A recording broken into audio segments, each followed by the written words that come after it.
السلام عليكم ورحمة الله تعالى وبركاته.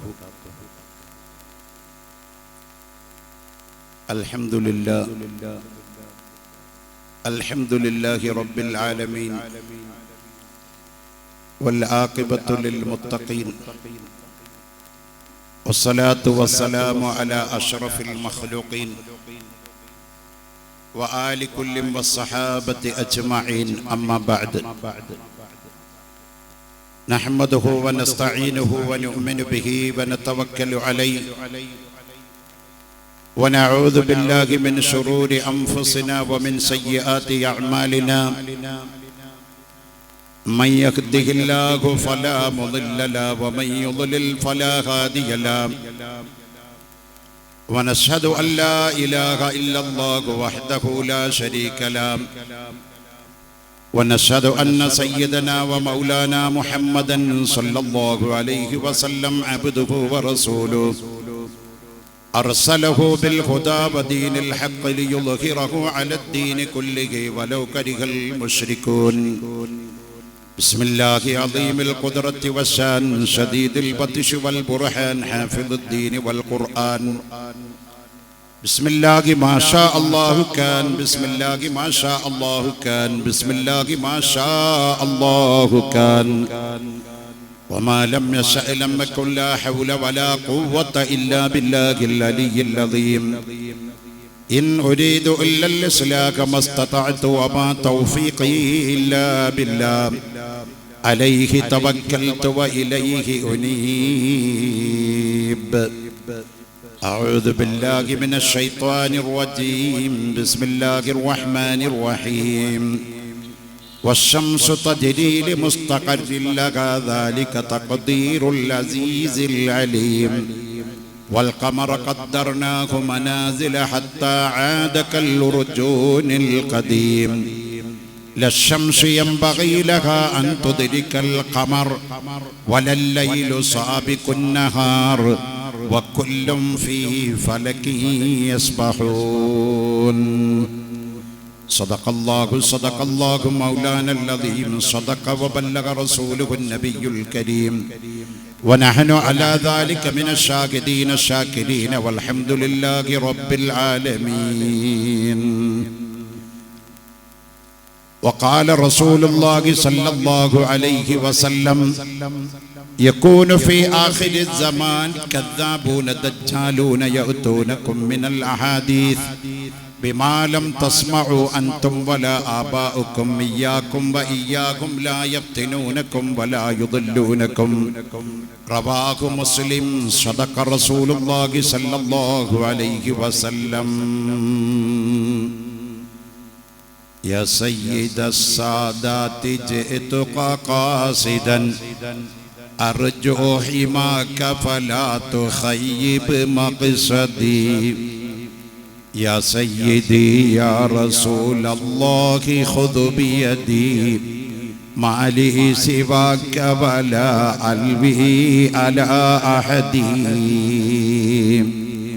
يا ربي بالمصطفى بلغ مقاصدنا، واغفر لنا ما مضى يا واسع الكرم.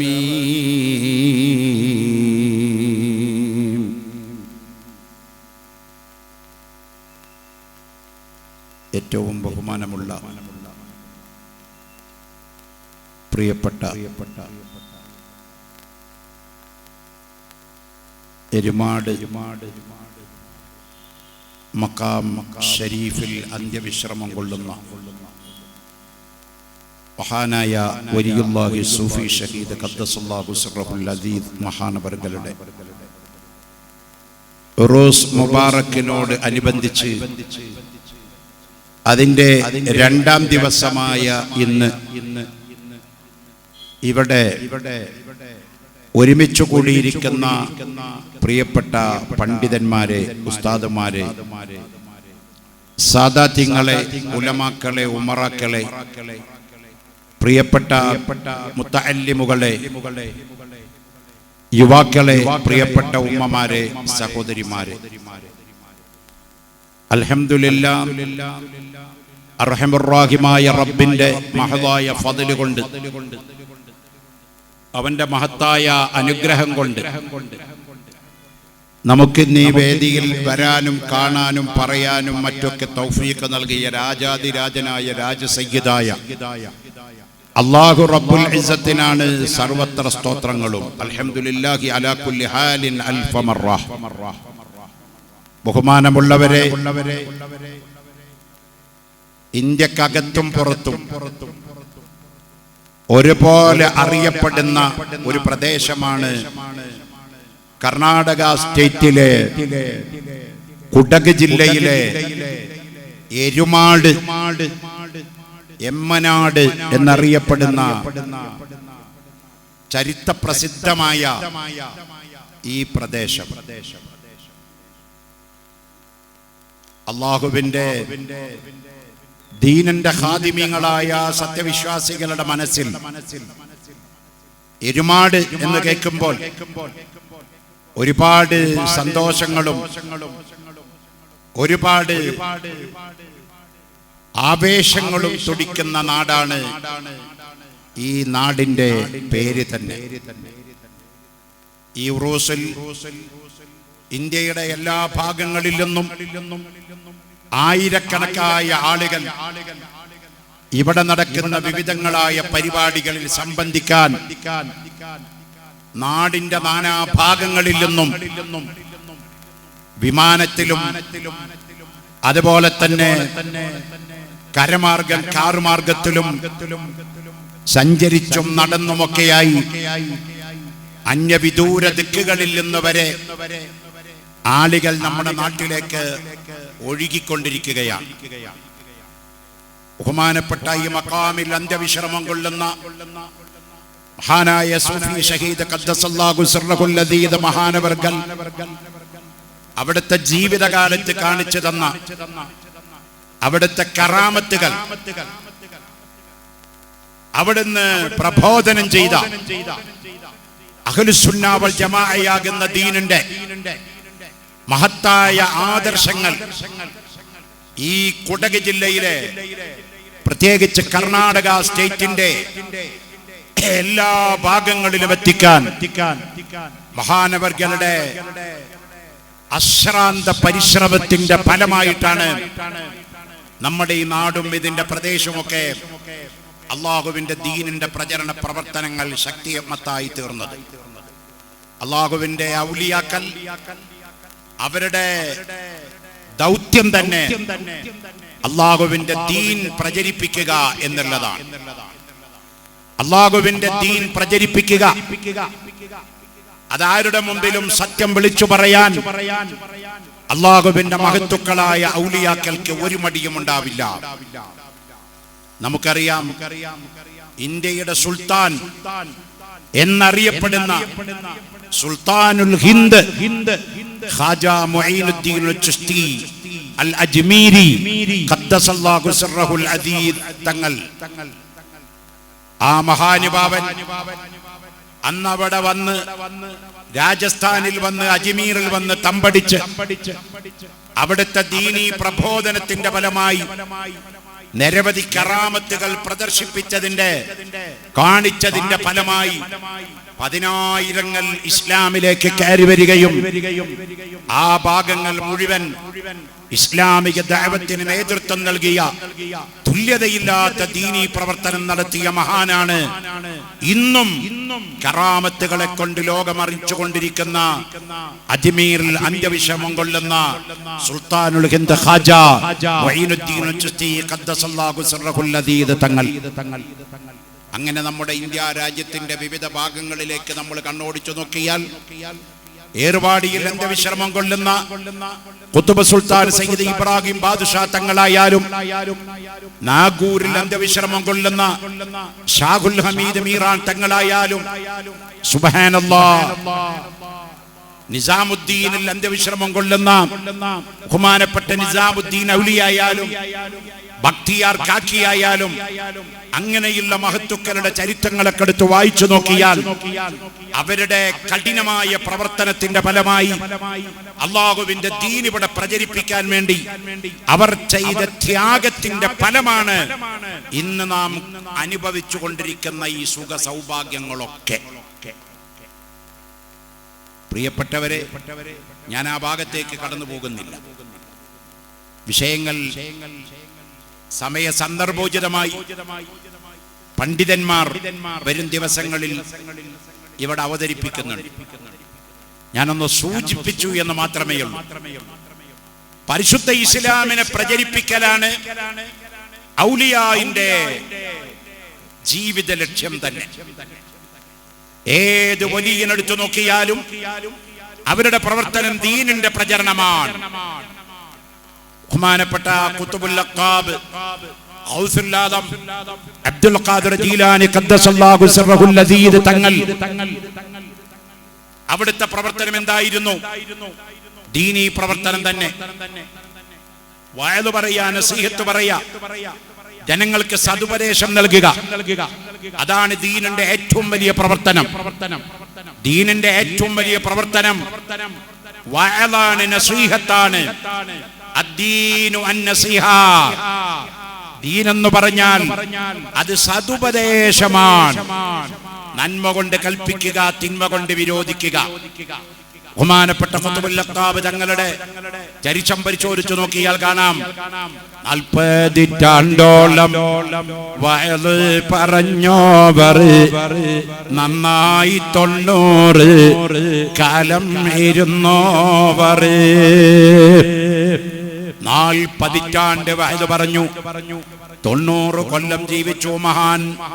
അല്ലാഹുവിന്റെ ദീനിന് വേണ്ടി ഉലകം മുഴുവൻ വഅദ് പറഞ്ഞ് നസീഹത്ത് ചെയ്ത് ആ ദീനിന്റെ പ്രശ്നങ്ങൾ വരുന്ന സമയത്ത് അവിടുന്ന് അല്ലാഹു തആല അവർക്ക് നൽകിയ ആ പ്രത്യേക കഴിവാകുന്ന കറാമത്ത് ലോകത്ത് ഇംപ്ലിമെന്റ് ചെയ്ത് അതിലൂടെ ആളുകളെ ഇസ്ലാമിലേക്ക് കടത്തിക്കൊണ്ടുവന്ന മഹാത്തുക്കളാണ് അല്ലാഹുവിന്റെ ഔലിയാക്കൾ. അത് ഇവിടുത്തെ അന്ത്യവിശ്രമം കൊള്ളുന്ന സൂഫി ഷഹീദ് മഹാനവർകളായാലും മറ്റുള്ള ഔലിയാക്കളായാലും അതിൽ വ്യത്യാസമൊന്നുമില്ല. അവരുടെയൊക്കെ ലക്ഷ്യം അള്ളാഹുവിന്റെ ദീന് പ്രചരിപ്പിക്കലാണ്. നമ്മുടെ ലക്ഷ്യവും ഈ ഉറൂസ് കൊണ്ട് അത് തന്നെയാവണം. അത് തന്നെയാണ്. എന്തിനാണ് ഈ ഉറൂസ് നടത്തുന്നത്? ദീനിന്റെ പ്രചരണ പ്രവർത്തനങ്ങൾ.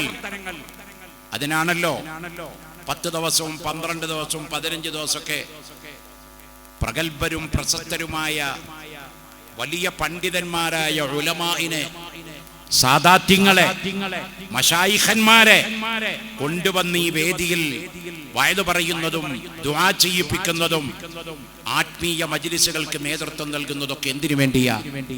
ദീനിന്റെ വളർച്ചയ്ക്ക്, ദീനിന്റെ പ്രചരണ പ്രവർത്തനത്തിന് വേണ്ടിയാ. അത് ഖിയാമത്ത് നാൾ വരെ നടക്കും. ഇവിടെ അത് നടന്നുകൊണ്ടേയിരിക്കും. അത് അല്ലാഹുവിന്റെ ദീനാണ്. ഇന്നദ്ദീന ഇൻദല്ലാഹിൽ ഇസ്ലാം. അല്ലാഹുവിന്റെ അടുത്ത് സ്വീകരിച്ചിരിക്കുന്ന മതം ഇസ്ലാം മതം മാത്രമാണ്. അതിന്റെ തെളിവ് ഒരുപാടുണ്ട്. ഇപ്പൊ നമുക്കറിയാം, നമ്മുടെ രാജ്യം ഒരു ഇലക്ഷനൊക്കെ കഴിഞ്ഞ് അതിന്റെ റിസൾട്ടിന് വേണ്ടി കാത്തിരിക്കുന്ന ഒരു കാലഘട്ടമാണ്. പല നാട്ടിലും ഇലക്ഷൻ നടക്കാൻ വേണ്ടി കാത്തിരിക്കുന്ന ഒരു സമയം കൂടിയാണ്. ഈ ഒരു സാഹചര്യത്തിൽ പ്രിയപ്പെട്ടവരെ, നമ്മുടെ എല്ലാവരുടെയും മനസ്സിന്റെ അകത്തിലുള്ള ഒരു ദുആയുണ്ട്. അല്ലാഹുവേ, ഇനി ഇന്ത്യ മഹാരാജ്യം ഭരിക്കുന്ന ആ ഭരണാധികാരികൾ ഈ രാജ്യത്തിന്റെ ഐക്യത്തിനും ഈ രാജ്യത്തിന്റെ മതസൗഹാർദ്ദത്തിനും ഈ രാജ്യത്തിലുള്ള എല്ലാ വിഭാഗം ജനങ്ങളെയും ഏകോദര സഹോദരന്മാരായി കണ്ട് ഒരുമിച്ച് കൊണ്ടുപോകാൻ കഴിവുള്ള ഒരു ഭരണകൂടത്തിനെയാവണം അല്ലാഹ് നീ അധികാരം നൽകുന്നത് എന്ന് എല്ലാ സത്യവിശ്വാസികളും നെഞ്ചത്ത് കൈവച്ചുകൊണ്ട് അല്ലാഹുവിനോട് ദുആ ചെയ്തുകൊണ്ടിരിക്കുകയാണ്. കാരണം നമ്മുടെ രാജ്യം ഇന്ത്യ അത് തകരാൻ പാടില്ല, അത് നശിക്കാൻ പാടില്ല. അത് ഏറ്റവും കൂടുതൽ ആഗ്രഹിക്കുന്നത് ഈ നാട്ടിലെ മുസ്ലിങ്ങളാണ്. കാരണം എന്തുകൊണ്ട്?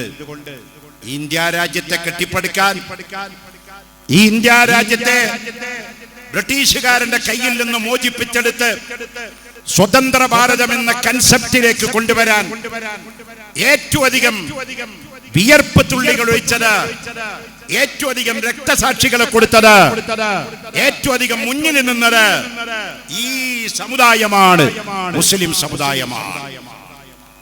മൗലാന മുഹമ്മദ് അലി ജൗഹർ, മൗലാന ഷൗക്കത്ത് അലി, ബീഗം മാമിദ, മമ്പുറം തങ്ങൾ, വെളിയങ്കോട് ഉമർ ഖാദി മഹാനവർഗൻ, ആലി മുസ്ലിയാർ, വാരിയൻകുന്നത്ത് കുഞ്ഞഹമ്മദ് ഹാജി സാഹിബ്, സുബ്ഹാനല്ലാഹ്, ഇങ്ങനെ അങ്ങ് തുടങ്ങിയാൽ ഒരു നിര പേര് തന്നെ ഈ സ്വാതന്ത്ര്യത്തിന് വേണ്ടി ജീവൻ ബലിയർപ്പിച്ച് രംഗത്തിറങ്ങിയ മഹത്തുക്കളായ നേതാക്കളുടെ പേര് പറയാൻ പറ്റും.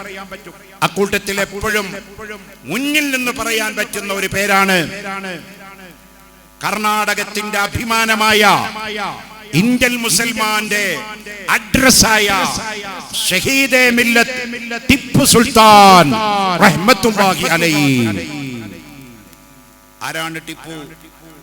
ടിപ്പുവിന്റെ ചരിത്രം എന്താണെന്ന് ഇന്നും യഥാർത്ഥ ടിപ്പുവിന്റെ ചരിത്രം മറച്ചു വെച്ച് കെട്ടിക്കൂട്ട് ചരിത്രങ്ങൾ കൊണ്ടുവന്ന് അദ്ദേഹത്തിന്റെ നന്മകളെ ഇല്ലാതെയാക്കാൻ ചില ചരിത്ര വിരോധികൾ ചരിത്രത്തിനോട് അപമര്യാദ കാണിച്ചുകൊണ്ടിരിക്കുന്ന കാലഘട്ടമാണ്. ടിപ്പു സുൽത്താൻ നമുക്കറിയാം, തന്നെ വെടിവെച്ച ഇംഗ്ലീഷുകാരനെ ആ സമയത്ത് തന്നെ നേരിട്ട് ചെന്ന് അവനെ കയ്യോടെ പൊക്കിക്കൊണ്ടുവന്ന് അവന്റെ കഴുത്തറുത്ത് തന്നെ കൊന്ന ഇംഗ്ലീഷുകാരനെ കൊന്നിട്ട് ഈ ലോകത്തിൽ നിന്ന് വിട പറഞ്ഞ രാജ്യസ്നേഹിയാണ് ഷഹീദെ മില്ലത്ത് ടിപ്പു സുൽത്താൻ റഹ്മത്തുള്ളാഹി അലൈഹി. ചരിത്രത്തിൽ തുല്യതയില്ലാത്ത ഒരു ചരിത്ര പണ്ഡിതനാണ്. അതുകൊണ്ടാണ് ടിപ്പുവിന്റെ പേര്, ടിപ്പു എന്ന പേര് പോലും ഇംഗ്ലീഷുകാർക്ക് പേടിയായിരുന്നു. ടിപ്പു എന്ന് പറഞ്ഞാൽ അവര് ഉടുത്തതിൽ മുള്ളിപ്പോകും എന്ന് പറഞ്ഞാൽ മൂത്രമൊഴിച്ചു. അത്ര പേടിയായിരുന്നു ടിപ്പു സുൽത്താന്. കാരണം ഒരു വിട്ടുവീഴ്ചക്കും, രാജ്യത്തിന്റെ വിഷയത്തിൽ ഒരു വിട്ടുവീഴ്ചക്കും, ആരോടും ഒരു കോംപ്രമൈസിനും തയ്യാറാവാതെ സധൈര്യം രാജ്യസ്നേഹം ഉറക്കെ പ്രഖ്യാപിച്ച മഹാനായ ഷഹീദെ മില്ലത്ത് ടിപ്പു സുൽത്താൻ റഹ്മത്തുള്ളാഹി അലൈഹി. നല്ല സ്വാതന്ത്ര്യ സമര സേനാനി, രാജ്യത്തിന് വേണ്ടി പടപരിചയം മരിച്ച വീര സമര സേനാനി. പക്ഷെ അവരൊക്കെ അള്ളാഹുവിന്റെ ദീനിൽ നല്ല താല്പര്യമുള്ള ആളുകളായിരുന്നു. അതുകൊണ്ട് അവർ വർഗീയവാദി ഒന്നും ആവില്ല. അപ്പൊ ദീനിൽ താല്പര്യം ഉണ്ടായി എന്ന് വെച്ചിട്ട് അത് വർഗീയവാദിയാകുമോ? ആവില്ല. മൗലാന മുഹമ്മദ് അലി ജൗഹർ, ഹബീബ് സല്ലല്ലാഹു അലൈഹി വസല്ലമ തങ്ങളോട് ഏറ്റവും അധികം മഹബത്ത് വെക്കുന്ന ഒരാളായിരുന്നു മൗലാന മുഹമ്മദ് അലി. ആ മൗലാന മുഹമ്മദ് അലിയും മഹാത്മാഗാന്ധി വലിയ സ്നേഹിതന്മാര്, കൂട്ടുകാരുമായിരുന്നു. ഗാന്ധി ആണെങ്കിലോ രാമഭക്തനായിരുന്നു. ഗാന്ധി എന്നും രാമന്റെ പേരുച്ചരിച്ചിട്ടല്ലാതെ ഗാന്ധി ഉറങ്ങാറില്ല. മൗലാന മുഹമ്മദ് അലി മുത്തനബി സല്ലല്ലാഹു അലൈഹി വസല്ലം തങ്ങളുടെ സ്വലാത്ത് ദായിമാക്കുന്ന ഒരു സുന്നിയായ മനുഷ്യനായിരുന്നു മൗലാന മുഹമ്മദ് അലി ജൗഹർ. അവർ തമ്മിലുള്ള സൗഹാർദ്ദത്തിന് മതങ്ങളും വിശ്വാസങ്ങളും തടസ്സമായില്ല. അങ്ങനെ പല ചരിത്രങ്ങളും ഇന്ത്യയുടെ ചരിത്രങ്ങളിൽ നമുക്ക് നോക്കിയാൽ കാണാം. പ്രിയപ്പെട്ടവരെ, ടിപ്പു സുൽത്താൻ ഒരു ഭരണാധികാരിയായിരുന്നു, ഒരു രാജാവായിരുന്നു, അദ്ദേഹം ദീനിയായിരുന്നു. ടിപ്പു സുൽത്താന്റെ ചരിത്രം നോക്കിയാൽ കാണാം. ഹൈദർ അലിയുടെ ഭാര്യ ടിപ്പുവിന്റെ ഉമ്മ മരിച്ചു കിടക്കുകയാണ്. ആ മരിച്ചു കിടക്കുമ്പോ തന്റെ ഉമ്മയുടെ മയ്യത്ത് മുന്നിൽ വെച്ചുകൊണ്ട് അന്ന് പ്രായപൂർത്തി പോലും തികയാത്ത ടിപ്പു സുൽത്താൻ കണ്ണീരോടെ ഉമ്മയുടെ മയ്യത്തിന്റെ മുമ്പിൽ ഇങ്ങനെ നിൽക്കുകയാണ്. നിരവധി പണ്ഡിതന്മാർ, നിരവധി രാജ്യ നേതാക്കൾ ആ ടിപ്പുവിന്റെ ഉമ്മയുടെ മയ്യത്തിന്റെ അന്ത്യകർമ്മങ്ങൾക്ക് സാക്ഷ്യം വഹിക്കാൻ അവിടെ പങ്കെടുത്തിട്ടുണ്ട്. ആ സമയത്ത് ടിപ്പു സുൽത്താൻ റഹ്മത്തുള്ളാഹി അലൈഹി ഒരു ചോദ്യം ചോദിച്ചു അവിടെയുള്ള ജനങ്ങളോട്, അവിടെയുള്ള ആളുകളോട് ചോദിച്ചു, ഓ ജനങ്ങളെ, എനിക്ക് നിങ്ങളോടൊരു ചോദ്യം ചോദിക്കാനുണ്ട്. എന്റെ ഉമ്മ മരണപ്പെട്ടു പോയി. എന്റെ ഉമ്മയുടെ അന്ത്യകർമ്മങ്ങൾ നടക്കാൻ പോകുകയാണ്. അതിൽ പ്രധാനപ്പെട്ട അന്ത്യകർമ്മമാണ് എന്റെ ഉമ്മയുടെ പേരിൽ മയ്യത്ത് നിസ്കരിക്കുക, എന്റെ ഉമ്മയുടെ പേരിൽ മയ്യത്ത് നിസ്കരിക്കുക. എനിക്കൊരാഗ്രഹമുണ്ട്. ജീവിതത്തിൽ പ്രായപൂർത്തിയായത് മുതൽ ഇന്ന് വരെ സുബഹി ഖദാക്കാത്ത ആരെങ്കിലും ഈ മജ്ലിസിലുണ്ടെങ്കിൽ അവരുടെ ഉമ്മക്ക് മയ്യത്ത് നിസ്കാരത്തിന് ഇമാം നിൽക്കട്ടെ.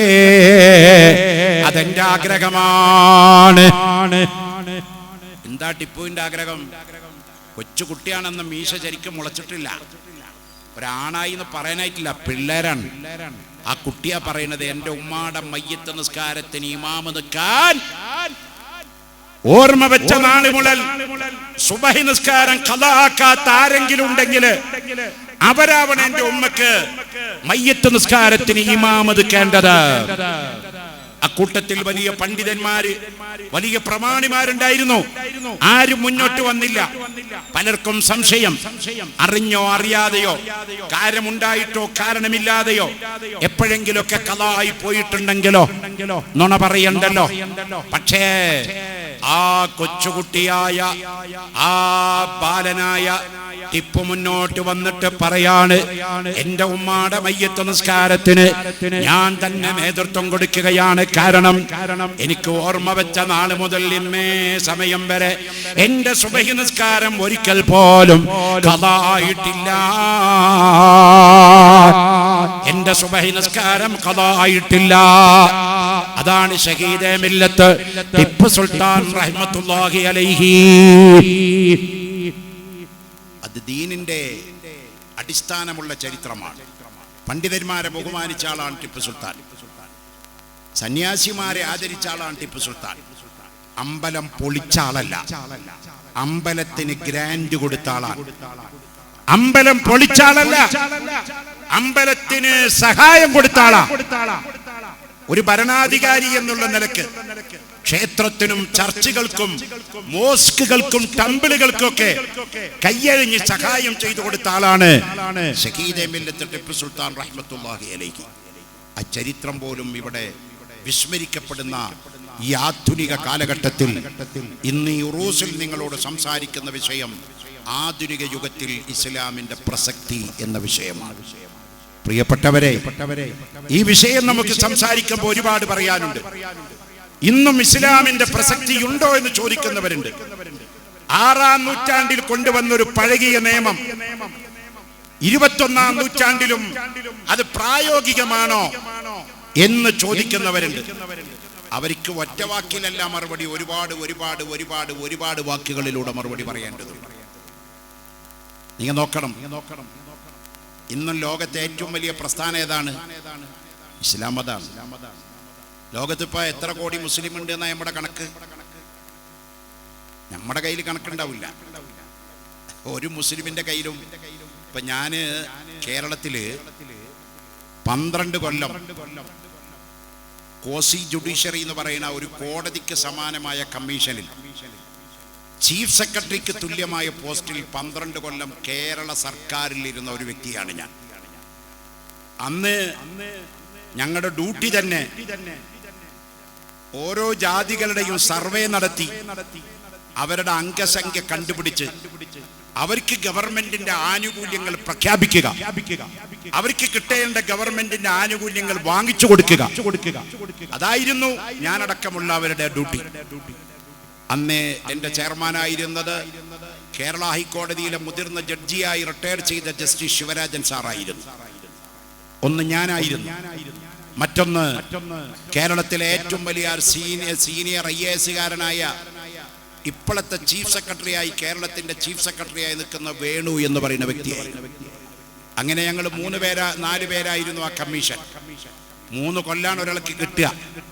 ഭരണകൂടങ്ങൾ വീണ്ടും വീണ്ടും വന്നപ്പോഴും ഇടതും വലതും വന്നപ്പോഴും എന്നെ അവർ സപ്പോർട്ട് ചെയ്തിട്ട് 11 ചില്ലാനം കൊല്ലം, ഏകദേശം 12 വർഷക്കാലം സർക്കാരിന്റെ ഭാഗമല്ലെങ്കിലും ഒരു കോടതിക്ക് സമാനമായ ഒരു ബോഡിയിൽ ഒരു തലയെക്കെട്ട് വെട്ടി ഒരു താടി വെച്ച് ഒരു തലപ്പാവ് വരിച്ച ഒരു ഉസ്താദിന് ഇരിക്കാൻ സാധിച്ചു എന്നുള്ളത് അഭിമാനം തന്നെയാണ് പ്രിയപ്പെട്ടവരെ. ഞാനത് പറയാനുള്ള കാരണം, അന്ന് കണക്കെടുപ്പായിരുന്നു ഞങ്ങളുടെ പ്രധാന ഡ്യൂട്ടി ഉണ്ടായിരുന്നത്. അന്ന് നമ്മുടെ കണക്കെടുക്കാൻ വേണ്ടി പല ശ്രമങ്ങളും നടത്തി. പക്ഷെ അത് നടന്നില്ല അന്ന് കേരളത്തിൽ. പക്ഷെ കർണാടകയിൽ അന്ന് ഇവിടെ ഭരിച്ചിരുന്ന, ഞാൻ കമ്മീഷനിൽ വരുമ്പോഴും അന്നത്തെ കർണാടകയുടെ മുഖ്യമന്ത്രി സിദ്ധരാമയ്യ ആയിരുന്നു. ഈ കർണാടകയിലെ സുള്ളിയ എന്ന് പറയുന്ന സ്ഥലത്ത് ഞാനൊരു പരിപാടിക്ക് അന്നത്തെ മുഖ്യമന്ത്രിയായ സിദ്ധരാമയ്യയും ഒന്നിച്ച് വേദി പങ്കിടുകയുണ്ടായിട്ടുണ്ട്. അന്ന് ഞാൻ ആ മുഖ്യമന്ത്രിയെ ഇരുത്തിക്കൊണ്ട് പറഞ്ഞൊരു കാര്യമുണ്ട്, നിങ്ങൾ എന്തുകൊണ്ടും അഭിമാനാർഹമറിയിക്കുന്ന ഒരു മുഖ്യമന്ത്രിയാണ്. എന്തുകൊണ്ട്? കർണാടക സ്റ്റേറ്റിന്റെ അഭിമാനമായ ടിപ്പു സുൽത്താൻ റഹ്മത്തുള്ളാഹി അലൈഹിയുടെ ജന്മദിനത്തിന് അവധി പ്രഖ്യാപിച്ച ഭരണാധികാരിയാണ് നിങ്ങൾ. അതിനെ അംഗീകരിച്ച ഭരണാധികാരിയാണ് നിങ്ങൾ. ആ ചരിത്രത്തെ അംഗീകരിച്ച വ്യക്തിയാണ് നിങ്ങൾ. ഞാൻ എൻ്റെ എല്ലാ പ്രസംഗത്തിലും പണ്ടുകാലം മുതലേ എൻ്റെ എല്ലാ പ്രഭാഷണങ്ങളിലും ടിപ്പു സുൽത്താന്റെ ചരിത്രങ്ങൾ ഇടതടവില്ലാതെ പറയുന്ന ഒരാളായിരുന്നു ഞാൻ. അതുകൊണ്ട് അന്ന് അവിടുന്ന് പറഞ്ഞു. ഞാൻ പറയാനുള്ള കാരണം, ഇവിടെ ഈ കർണാടകയിൽ അന്ന് എത്ര മുസ്ലിം ഉണ്ട് എന്ന് കണക്കെടുപ്പ് നടത്തിയിട്ടുണ്ട്. പല സംസ്ഥാനത്തും നടത്തിയിട്ടില്ലായിരുന്നു. അങ്ങനെ ഇപ്പൊ നമ്മൾ നോക്കുകയാണെങ്കിൽ ഇന്ത്യയിൽ എത്ര കോടി മുസ്ലിം ഉണ്ട് എന്ന് ചോദിച്ചാൽ കൃത്യമായൊരു കണക്ക് ആരുടെ കയ്യിലുണ്ടെന്ന് എനിക്ക് തോന്നുന്നില്ല. കാരണം സോഷ്യോ എക്കണോമിക് സർവേ നടത്തി ആ കണക്ക് പ്രഖ്യാപിക്കാത്ത കാലം വരെ കൃത്യമായൊരു കണക്ക് ആരുടെ കൈവശവും ഉണ്ടാവില്ല. എന്നാൽ ഈ അടുത്ത കാലത്ത് ഞാനൊരു പ്രഭാഷണം കേട്ടു. ആരുടേതാ പ്രഭാഷണം? കേരളത്തിൽ നിന്ന് DGP ആയി റിട്ടയർഡ് ചെയ്ത അലക്സാണ്ടർ ജേക്കബ് എന്ന് പറയുന്ന ഒരു ക്രിസ്തുമത വിശ്വാസിയായ, ഒരു ചിന്തകനായ, ബുദ്ധിമാനായ, റിട്ടയർഡ് DGP ആയ അലക്സാണ്ടർ ജേക്കബിന്റെ പ്രഭാഷണം. ഈ അടുത്ത ദിവസം അദ്ദേഹം നമ്മുടെ മർക്കസ് നോളജ് സിറ്റിയിൽ വന്ന് അവിടുത്തെ IAS അക്കാദമിയൊക്കെ സന്ദർശിച്ചു പോയ വാർത്തയ്ക്ക് നിങ്ങൾ കണ്ടു കാണും. അദ്ദേഹം വലിയ ചിന്തകനാണ്, ചരിത്രകാരകനാണ്, വലിയ പ്രഭാഷകനാണ്. അദ്ദേഹം മുസ്ലിമല്ല, ക്രിസ്ത്യാനി തന്നെയാണ്. അദ്ദേഹത്തിന്റെ പ്രഭാഷണത്തിൽ അദ്ദേഹം പറഞ്ഞു, ലോകത്തിപ്പോ 220 കോടി മുസ്ലിമുണ്ട്. എത്ര? 220 കോടി. അങ്ങനെ ഒരു കണക്ക് ആരും പറയുന്നത് അതുവരെ ഞാൻ കേട്ടിട്ടില്ല. അദ്ദേഹം വ്യക്തമായി പറഞ്ഞു, 220 കോടി മുസ്ലിമില് 175 കോടി മുസ്ലിമും സുന്നിയാണ്. വഹാബി, ജമാഅത്തെ ഇസ്ലാമി, ബിദഈ കക്ഷികൾ മനസ്സിലാക്കുന്നത് നല്ലതാ. നിങ്ങൾ ആകെ എത്ര ഉണ്ട് എന്ന് നിങ്ങൾക്ക് തന്നെ അറിയാത്ത കാലാണ്. അലക്സാണ്ടർ ജേക്കബിന്റെ വായെ കൂടെ വന്നു 175 കോടി സുന്നിയാണ്. ലോക മുസ്ലിം ജനസംഖ്യയില് 25 കോടി ഷിയാക്കളാണ്. അപ്പൊ 200 കോടിയായി. ബാക്കി 220-ലെ 20 കോടിയാണ് ഈ പറയപ്പെട്ട വഹാബി, ഇസ്ലാമി, ആ ഇസ്ലാമി, ഈ ഇസ്ലാമി, ചെരിഞ്ഞ ഇസ്ലാമി, മറിഞ്ഞ ഇസ്ലാമി ഒക്കെ പാടെ കൂടിയിട്ട് ആകെ 20 ഉള്ളൂ. അപ്പൊ ഇന്നും ലോകത്തെ ഏറ്റവും അധികം വലിയ ജനവിഭാഗങ്ങള് അഹ്ലുസുന്ന വൽ ജമാഅയിലാണ്. ഞാനിത് പറയാനുള്ള കാരണം, 220 കോടി മുസ്ലിം എന്ന് പറയുമ്പോ ലോക ജനസംഖ്യ 800 കോടിയിൽ നിൽക്കുമ്പോ 4-ൽ 1 മുസ്ലിമാണ് ലോകത്ത്. ഇസ്ലാം സത്യപ്രസ്ഥാനമാണ്.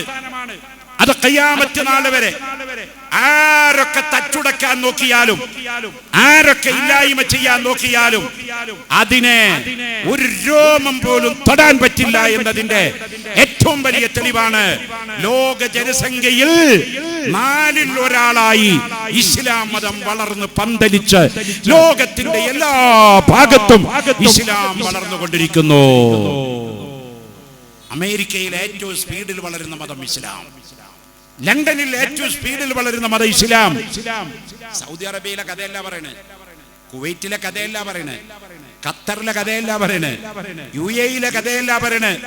അമേരിക്കയിലും ലണ്ടനിലും പാശ്ചാത്യ രാജ്യങ്ങളിൽ മുഴുവൻ ലോകത്തെ ഏറ്റവും അധികം വളർന്നുകൊണ്ടിരിക്കുന്ന മതം ഇസ്ലാമാണെന്നാണ് ലോകത്തിന്റെ കണക്കുകൾ വ്യക്തമാക്കി പറയുന്നത്. എന്റെ ഇസ്ലാം വളരാനുള്ള കാരണം, ഇസ്ലാമിന്റെ ആദർശം 100 100 100 സത്യമാണ്, പരമസത്യമാണ്.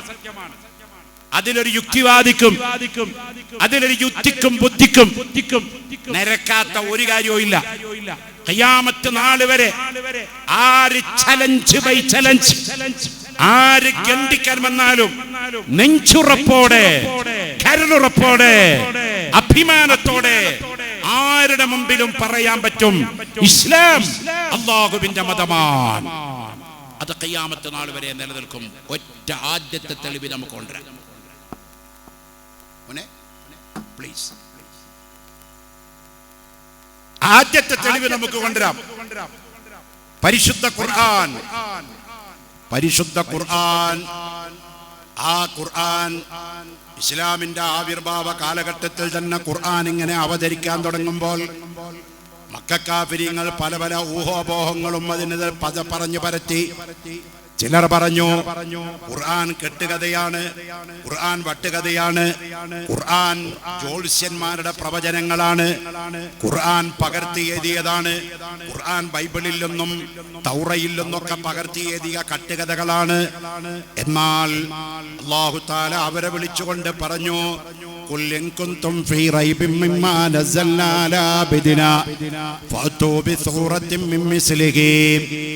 ഓ ഇസ്ലാമിന്റെ എതിർപക്ഷത്ത് നിൽക്കുന്ന ആളുകളെ, നിങ്ങളോട് ഞാൻ പറയുന്നു, ഇൻ കുൻതും ഫീ റൈബിൻ മിമ്മാ നസ്സൽനാ അലാ അബ്ദിനാ, നമ്മുടെ അടിമയായ മുഹമ്മദ് നബി സല്ലല്ലാഹു അലൈഹി വസല്ലമ തങ്ങൾക്ക് ഞാൻ ഇറക്കി കൊടുത്ത ഈ ഖുർആനിൽ നിങ്ങൾക്ക് ആർക്കെങ്കിലും വല്ല സംശയം ഉണ്ടെങ്കിൽ അവർ റസൂലുള്ളാഹിനെ ചീത്ത വിളിക്കാൻ പോകണ്ട, അവർ ഖുർആൻ കത്തിക്കാൻ പോകണ്ട, അവർ പാവപ്പെട്ട ബിലാലിന്റെ നെഞ്ചത്ത് പാറക്കല്ല് വെച്ചിട്ട് ചമ്മട്ടി കൊണ്ട് അടിക്കാൻ നോക്കണ്ട, അവർ സുമയ്യ റളിയല്ലാഹു അൻഹയുടെ മുൻദ്വാരത്തിലൂടെ ചുട്ടുപടിപ്പിച്ച ഇരുമ്പിന്റെ കമ്പി കയറ്റി കൊല്ലാൻ നോക്കണ്ട, അമ്മാർ ഇബ്നു യാസിർ റളിയല്ലാഹു അൻഹുവിന്റെ തലയിൽ ഈർച്ചവാൾ കൊണ്ട് മൂർന്നിട്ട് കൊല്ലാൻ നോക്കണ്ട.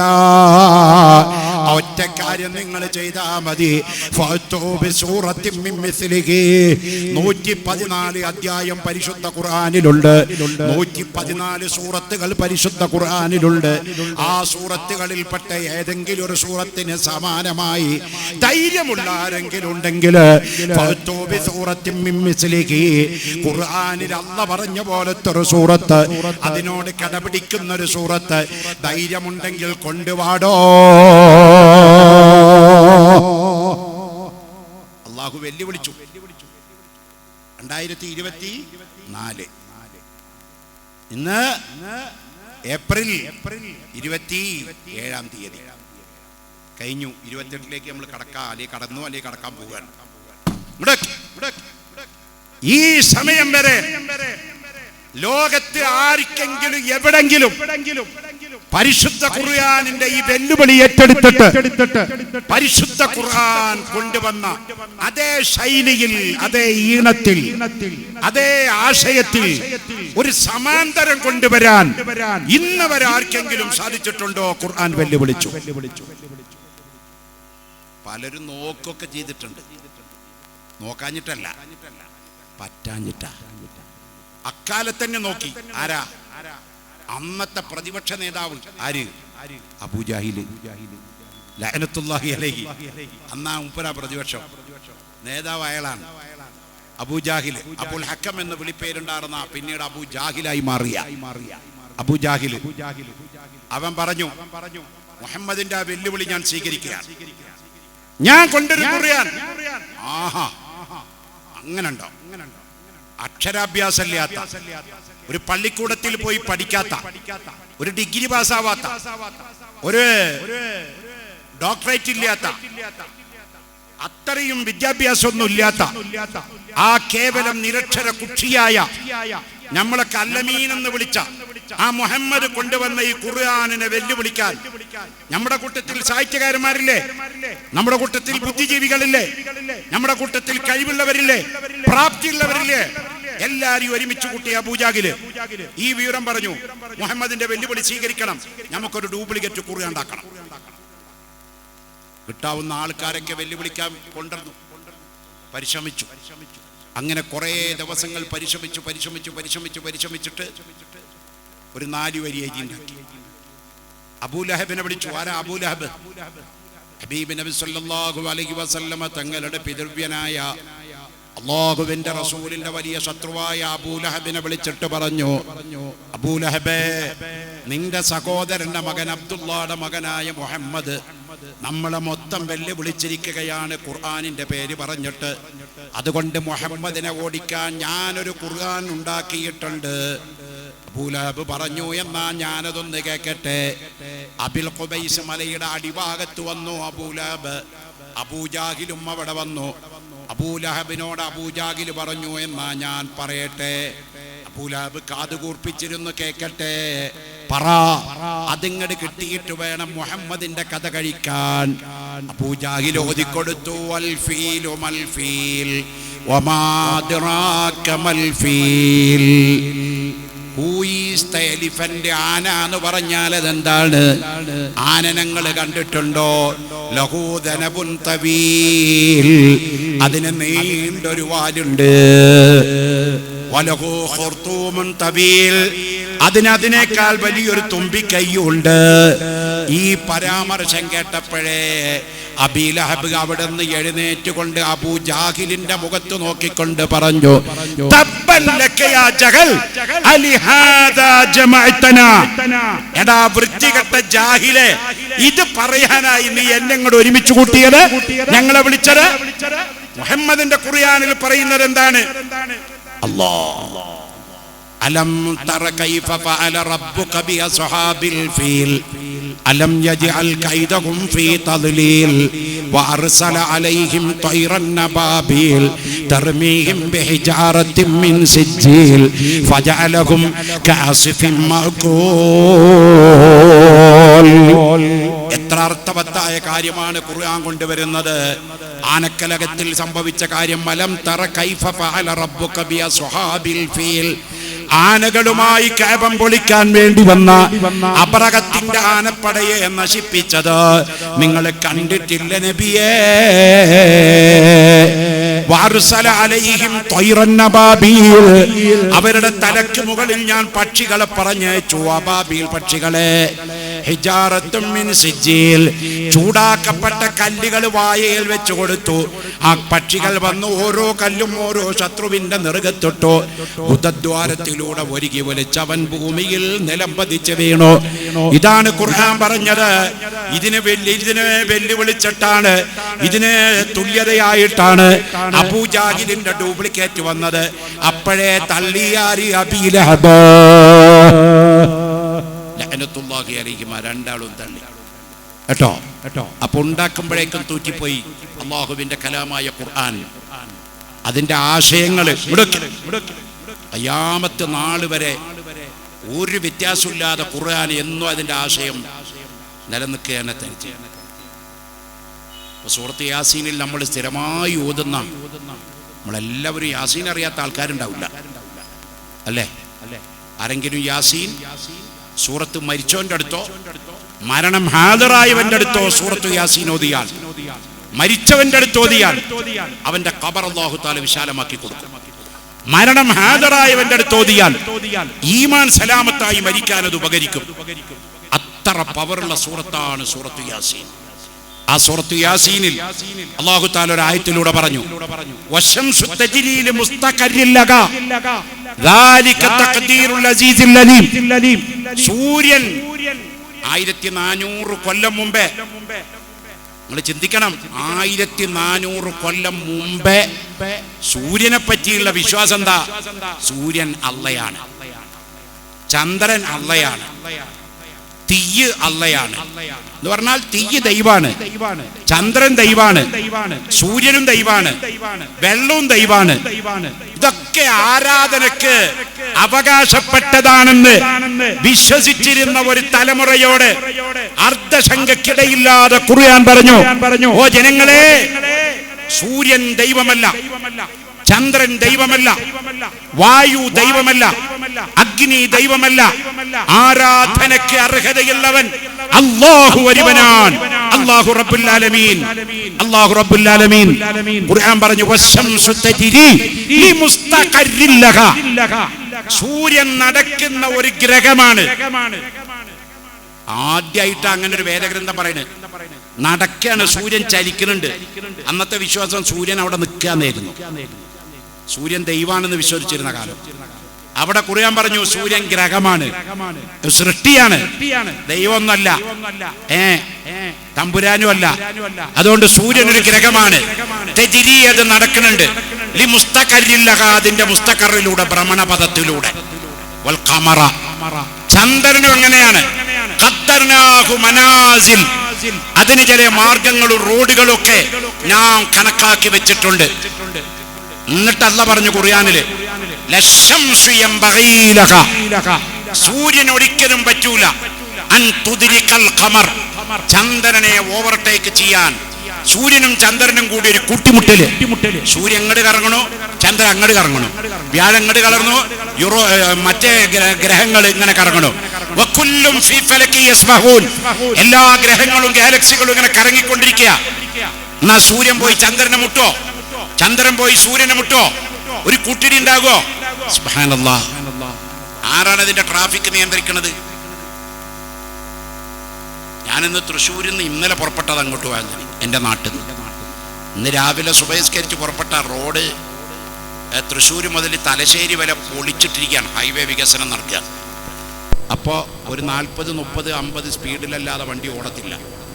അപ്പോൾ രാവിലെ അവിടെ നിന്ന് ഒരു 7 മണിക്ക് പുറപ്പെട്ടാൽ ചിലപ്പോൾ രാത്രി 11 മണിയാവും ഇവിടെ തുടങ്ങി.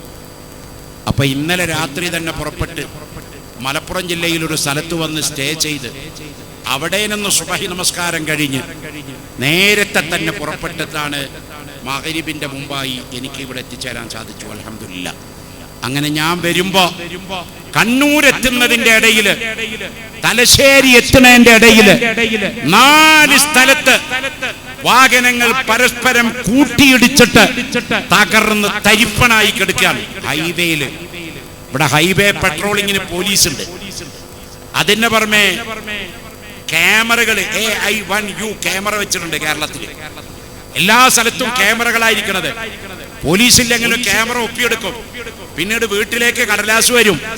അന്ന് വണ്ടി ഓടിച്ചപ്പോ ഡ്രൈവറെ, നീ ബെൽറ്റ് ഇട്ടിട്ടില്ലല്ലോ, ഒരു 5000 അടച്ചോ. മുന്നിലെ സീറ്റിലിരുന്നോ ബെൽറ്റ് ഇട്ടോ? ഇല്ല, ഒരു 2000 അടച്ചോ. അന്ന് മൊബൈൽ ചവിട്ടിൽ വെച്ചിട്ടല്ലേ വണ്ടി പോയത്, ക്യാമറ ഒപ്പിയെടുത്തിട്ടുണ്ട്, അടച്ചോ 3000, അല്ലെങ്കിൽ അടച്ചോ 10000, നോട്ടീസ് വരും. ഇത്തരക്ക് സംവിധാനങ്ങൾ ട്രാഫിക് നിയന്ത്രിക്കാൻ പോലീസും ഹൈവേ പെട്രോളും ബ്രേക്ക് ഇൻസ്പെക്ടർമാരും മോട്ടോർ വെഹിക്കിൾ ഡിപ്പാർട്ട്മെന്റും ക്യാമറകളും CCTVകളും ഒക്കെ വെച്ചിട്ട് പോലും 100 കിലോമീറ്ററിന്റെ ഉള്ളില് 4 സ്ഥലത്ത് അപകടങ്ങൾ നടന്നുകൊണ്ട് നമ്മുടെ കണ്ണിനെ ഞെട്ടിപ്പിക്കുന്നു. ആ സമയത്ത് കോടാനക്കോടി ഗ്രഹങ്ങൾ ഇങ്ങനെ നടന്നുകൊണ്ടിരിക്കുന്നു. സൂര്യൻ നടക്കുന്നു, ചന്ദ്രൻ നടക്കുന്നു, നക്ഷത്രങ്ങൾ നടക്കുന്നു. ഒരു ട്രാഫിക് പോലീസും ഇല്ല, ഒരു ട്രാഫിക് പോലീസ് ഇല്ല, ഒരു ഹൈവേ പെട്രോളിംഗ് ഇല്ല. വൽഖമറ ഖദ്ദർനാഹു മനാസില ഹത്താ അദകൽ ഉർജൂനിൽ ഖദീം ലശംസു യംബഗീ ലഹാ അൻ തുദ്രികൽ ഖമർ വലല്ലൈലു സാബിഖുൻ നഹാരി വകുല്ലും ഫീ ഫലകി യസ്ബഹൂൻ. ആരാണ് ഈ ട്രാഫിക് നിയന്ത്രിക്കുന്നത്? ദാലിക തഖ്ദീറുൽ അസീസുൽ അലീം. അസീസും അലീമുമായ അല്ലാഹുവാണ് ഈ ട്രാഫിക് ഒക്കെ നിയന്ത്രിക്കുന്നത്. സൂര്യൻ ചന്ദ്രൻ അടിക്കണില്ല, ചന്ദ്രൻ സൂര്യൻ അടിക്കണില്ല, വ്യാഴം സൂര്യൻ അടിക്കണില്ല, നെപ്റ്റ്യൂൺ യുറാനസിന് അടിക്കണില്ല. ഒരു ഗ്രഹവുമായി കൂട്ടിമുട്ടാതെ ഇതിനൊക്കെ നിയന്ത്രിച്ച് സംവിധാനിച്ചു പോകുന്ന റബ്ബ്, അതാ അല്ലാഹു ഖുർആനിൽ പറഞ്ഞു. സൂര്യൻ നടക്കുന്നുണ്ട്, ചന്ദ്രൻ നടക്കുന്നുണ്ട്, അതൊക്കെ ഗ്രഹങ്ങളാണ്. അത് അള്ളയല്ല, ദൈവമല്ല. ആരാധനയ്ക്ക് അർഹതയുള്ളവൻ അല്ലാഹു ഒരുവനാണ്. അവൻ സൂര്യനല്ല, നക്ഷത്രമല്ല, ചന്ദ്രനല്ല എന്ന് പരിശുദ്ധ ഖുർആൻ 1400 കൊല്ലം മുമ്പ് പറഞ്ഞപ്പോൾ ഇന്നത് ശരിവെക്കുകയാണ് ലോകം. അന്ന് പറഞ്ഞ ഖുർആൻ പറഞ്ഞ ആ കാര്യത്തിൽ ഇന്ന് ഈ 2024 ഏപ്രിൽ 27 ആയിട്ട് പോലും അതിനെ ചലഞ്ച് ചെയ്യാൻ ലോകത്താർക്കും സാധിക്കുന്നില്ല. ഇസ്ലാം ഖിയാമത്ത് നാൾ വരെ നിലനിൽക്കുന്ന മതമാണ്. നിങ്ങൾ ഏത് കാര്യം എടുത്തു നോക്കിക്കോ, ഇസ്ലാമിൻ്റെ വിശ്വാസപരമായ കാര്യമായാലും ആചാരപരമായ കാര്യമായാലും അനുഷ്ഠാനപരമായ കാര്യമായാലും അല്ലാഹുവിന്റെ ദീൻ അതിനെ ചലഞ്ച് ചെയ്യാൻ, അതിനെ ബുദ്ധി കൊണ്ട് നേരിടാൻ, അതിനെ യുക്തി കൊണ്ട് നേരിടാൻ, അതിനെ തെറ്റാണെന്ന് സമർത്ഥിക്കാൻ ലോകത്ത് ഒരു ചരാചരത്തിനും പറ്റൂല. കാരണം അത് അല്ലാഹുവാണ് ഉണ്ടാക്കിയവൻ. അത് ഖിയാമത്ത് നാൾ വരെ നിലനിൽക്കുക തന്നെ ചെയ്യും. അക്കാര്യത്തിൽ ആർക്കും ഒരു സംശയവും വേണ്ട കേട്ടോ. ഒരുപാട് കാര്യങ്ങൾ നമുക്ക് അങ്ങനെ പറയുമ്പോൾ ഒരുപാട് കാര്യം പറയാനുണ്ട്. സുബ്ഹാനല്ലാഹ്. ഈ അടുത്ത ദിവസം ഞാൻ ഒരു ഹോസ്പിറ്റലിൽ നടത്തുന്നുണ്ട് എൻ്റെ നാട്ടിൽ, തൃശ്ശൂരിൽ. അപ്പോൾ അവിടെ ഒരു ഡോക്ടർ, ഒരു ഡെന്റിസ്റ്റ് ഡോക്ടറിൻ്റെ എത്തിയ പല്ല് നോക്കുന്ന ഡോക്ടർ. അപ്പോൾ എൻ്റെ ഒരു സുഹൃത്ത് അയാളെ കാണിക്കാൻ വേണ്ടി ചെന്നതാണ്. അയാൾക്ക് എപ്പോഴും പല്ലുവേദനയാണ്. പല്ലുവേദന, അനങ്ങിയ പല്ലുവേദന, മോണവീക്കം, ഇതുകൊണ്ട് വിഷമിച്ചു പോയാൽ. അപ്പോൾ ഈ ഡോക്ടർ എൻ്റെ മുന്നിൽ വെച്ചിട്ട് അദ്ദേഹത്തിന്, ആരാ ഈ ഡോക്ടർ എന്നറിയോ? അയാൾ BDS ആണ്, MDS ആണ്. BDS MDS എന്ന് 2 ഡിഗ്രിയുള്ള ആളാണ് അയാൾ. അയാൾ ഈ പല്ലുവേദനയായി വന്ന മനുഷ്യനോട് പറയാം, നിങ്ങൾ ഗുളിക കഴിക്കണേക്കാ മുന്നേ, നിങ്ങൾ ഓയിൽമെന്റ് തേക്കണേക്കാ മുന്നേ നിങ്ങൾ ചെയ്യേണ്ടത് കൃത്യമായിട്ട് പല്ല് തേക്കണം. അപ്പൊ അയാളോട് പറയാം, നിങ്ങൾ ദിവസം മിനിമം ഒരു 5 നേരെങ്കിലും തേക്കണം. എങ്ങനെങ്കിലും തേച്ചാ പോരാ. ബ്രഷ് എടുത്തു, എന്നിട്ട് പല്ലിന്റെ ആകൃതിയായിട്ട് അവിടെ ഉണ്ടാക്കി വെച്ച ഒരു മോണയും പല്ലൊക്കെ ഉണ്ടായി അങ്ങനെ കളിച്ചത്. ഇങ്ങനെ തേക്കണം, ഇങ്ങനെ തേക്കണം, ഇങ്ങനെ തേക്കണം, ഇങ്ങനെ തേക്കണം. നാക്ക് വടിക്കണം, നാക്ക് ക്ലീൻ ചെയ്യണം. പല്ല് നല്ലോണം വൃത്തിയായിട്ട് ദിവസം 5 വട്ടെങ്കിലും തേക്കണം. നിങ്ങൾക്ക് വായയിൽ ക്യാൻസർ ഇല്ല, മോണക്ക് കുഴപ്പമില്ല.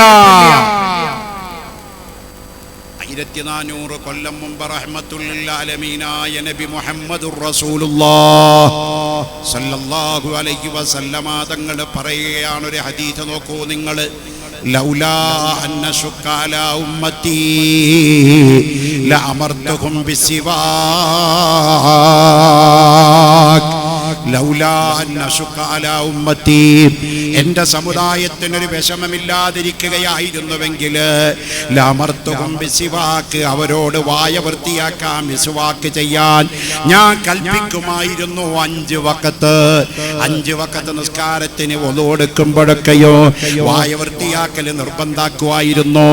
പക്ഷേ അത് അവർക്കൊരു വിഷമമായി പോകുമെന്ന ഭയം വന്നു പോയത് കൊണ്ട് ഞാൻ നിർബന്ധിപ്പിക്കണില്ല. പക്ഷേ അത് സുന്നത്താണ്, സുന്നത്താണ്, സുന്നത്താണ്.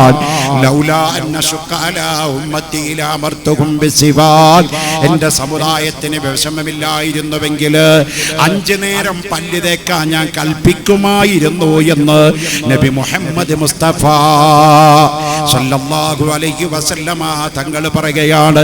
ഒരു പല്ല് തേക്കണ കാര്യം എടുത്തു നോക്കിയാൽ അവിടെ ഇസ്ലാമുണ്ട്. മുടി വെട്ടണ കാര്യം നോക്കിയാൽ അവിടെ ഇസ്ലാമുണ്ട്. മീശ വെട്ടണ കാര്യം നോക്കിയാൽ അവിടെ ഇസ്ലാമുണ്ട്. ബാത്റൂമിൽ പോണ കാര്യം നോക്കിയാൽ അവിടെ ഇസ്ലാമുണ്ട്.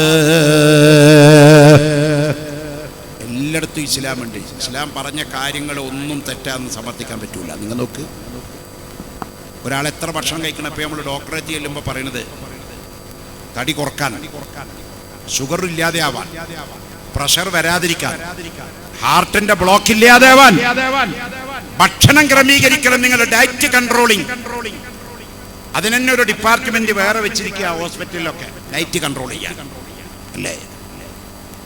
ലോകത്തിന്റെ നേതാവ് നബി മുഹമ്മദ് മുസ്തഫ സല്ലല്ലാഹു അലൈഹി വസല്ലം തങ്ങൾ പറഞ്ഞു, 1400 കൊല്ലം മുമ്പ് പറഞ്ഞു.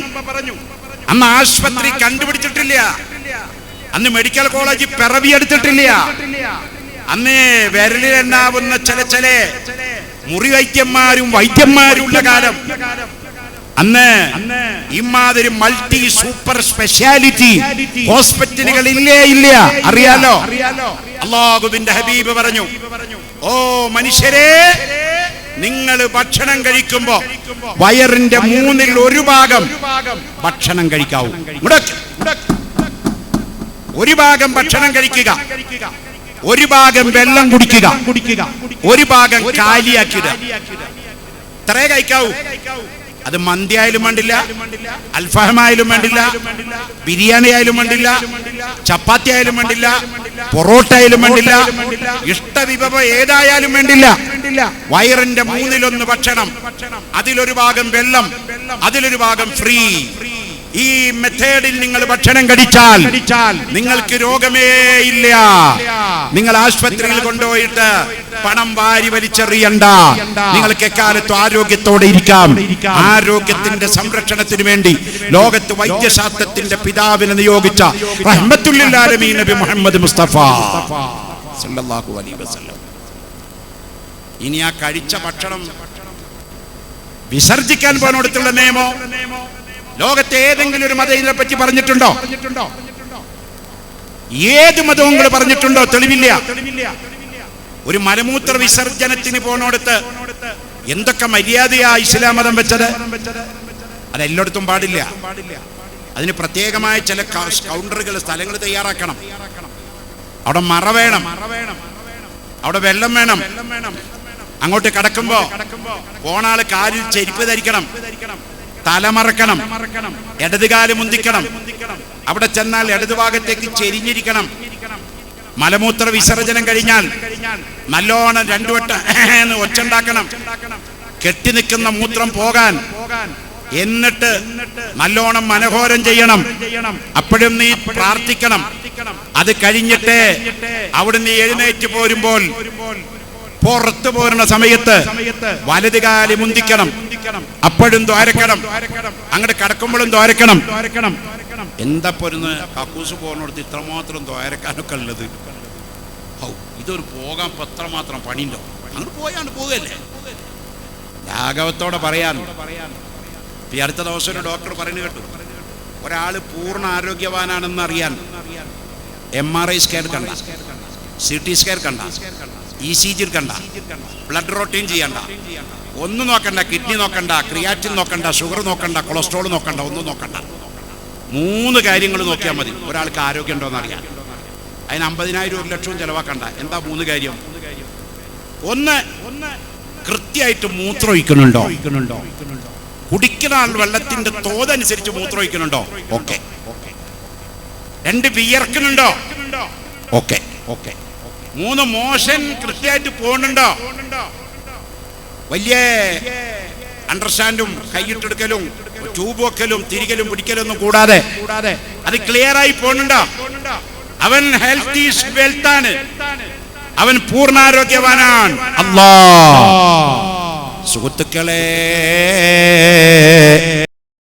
മലദ്വാരത്തിൽ കൈയിട്ട് കയറ്റിയിട്ട് മാമേദ്യം വാരിക്കളയുന്നവര് സുബ്ഹാന ജല്ല ജലാലുഹു, അല്ലാഹു തന്ന നിഅമത്തല്ലേ.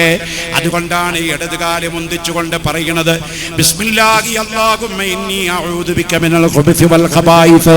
എല്ലാ പിശാചുക്കളിൽ നിന്നും റബ്ബേ കാവലിനെ ചോദിക്കുന്നു. അവിടുന്ന് പുറത്തു പോരുമ്പോ പറയുന്നതോ, ഗുഫ്രാനക അൽഹംദുലില്ലാഹില്ലദീ അദ്ഹബ അന്നിൽ അദാ വഅഫാനി. വിഷമങ്ങൾ അകറ്റി എന്നെ സുഖമാക്കി തന്ന റബ്ബേ, നിനക്കാണ് സർവസ്തുതിയോ. ഒരു യന്ത്രമില്ലാതെ, ഒരു പൈപ്പില്ലാതെ, ഒരു സംവിധാനമില്ലാതെ മൂത്രമൊഴിക്കാൻ പറ്റിയല്ലോ, മലമൂത്ര വിസർജനം നടത്താൻ പറ്റിയല്ലോ. സുബ്ഹാനല്ലാഹ്, അല്ലാഹു തആല തന്ന നിഅമത്താണ്. ഇതൊക്കെ ഞാൻ എടുത്തൊന്ന് പരിശോധിച്ചു നോക്കുമ്പോഴാണ് പണ്ഡിതന്മാര് പറഞ്ഞതാണ്, മൻ അറഫ നഫ്സഹു ഫഖദ് അറഫ റബ്ബഹു. ഒരാൾ തന്റെ ശരീരത്തിന്റെ പ്രവർത്തനത്തെ കൃത്യമായി പഠിച്ചാൽ അവൻ അല്ലാഹുവിനെ അറിഞ്ഞു. ഒരാൾ തന്റെ ശരീരത്തിനെ കൃത്യമായി അറിഞ്ഞാൽ അവൻ അല്ലാഹുവിനെ അറിഞ്ഞു. അതുകൊണ്ട് ഇസ്ലാമിന്റെ പ്രസക്തി തേടി പോകുന്ന ആളുകളോട് പറയാനുള്ളത്, വലിയ സൗരയൂഥങ്ങളിലെ കഥയൊന്നും കൊണ്ടുവരണ്ട, ചന്ദ്രനിലെ പാറക്കെട്ടും വേണ്ട, ചൊവ്വയിലെ ചെതിരിപുറ്റുകളും വേണ്ട. ഈ നമ്മുടെ കൺമുമ്പിൽ നടന്നുകൊണ്ടിരിക്കുന്ന കൊച്ചു കൊച്ചു കാര്യങ്ങൾ എടുത്തിട്ടൊന്ന് ചിന്തിച്ചു നോക്കിയാൽ അല്ലാഹു ഉണ്ടെന്നതിന് എത്രയോ തെളിവായി, അല്ലാഹുവിന്റെ ദീന് സത്യമാണെന്നത് എത്രയോ തെളിവായി. ഈ ദീന് ഖിയാമത്ത് നാൾ വരെ ഇതുപോലെ പറഞ്ഞ ആശയം കൃത്യമായി നിലനിൽക്കുന്ന മതമാണ് ഇസ്ലാം.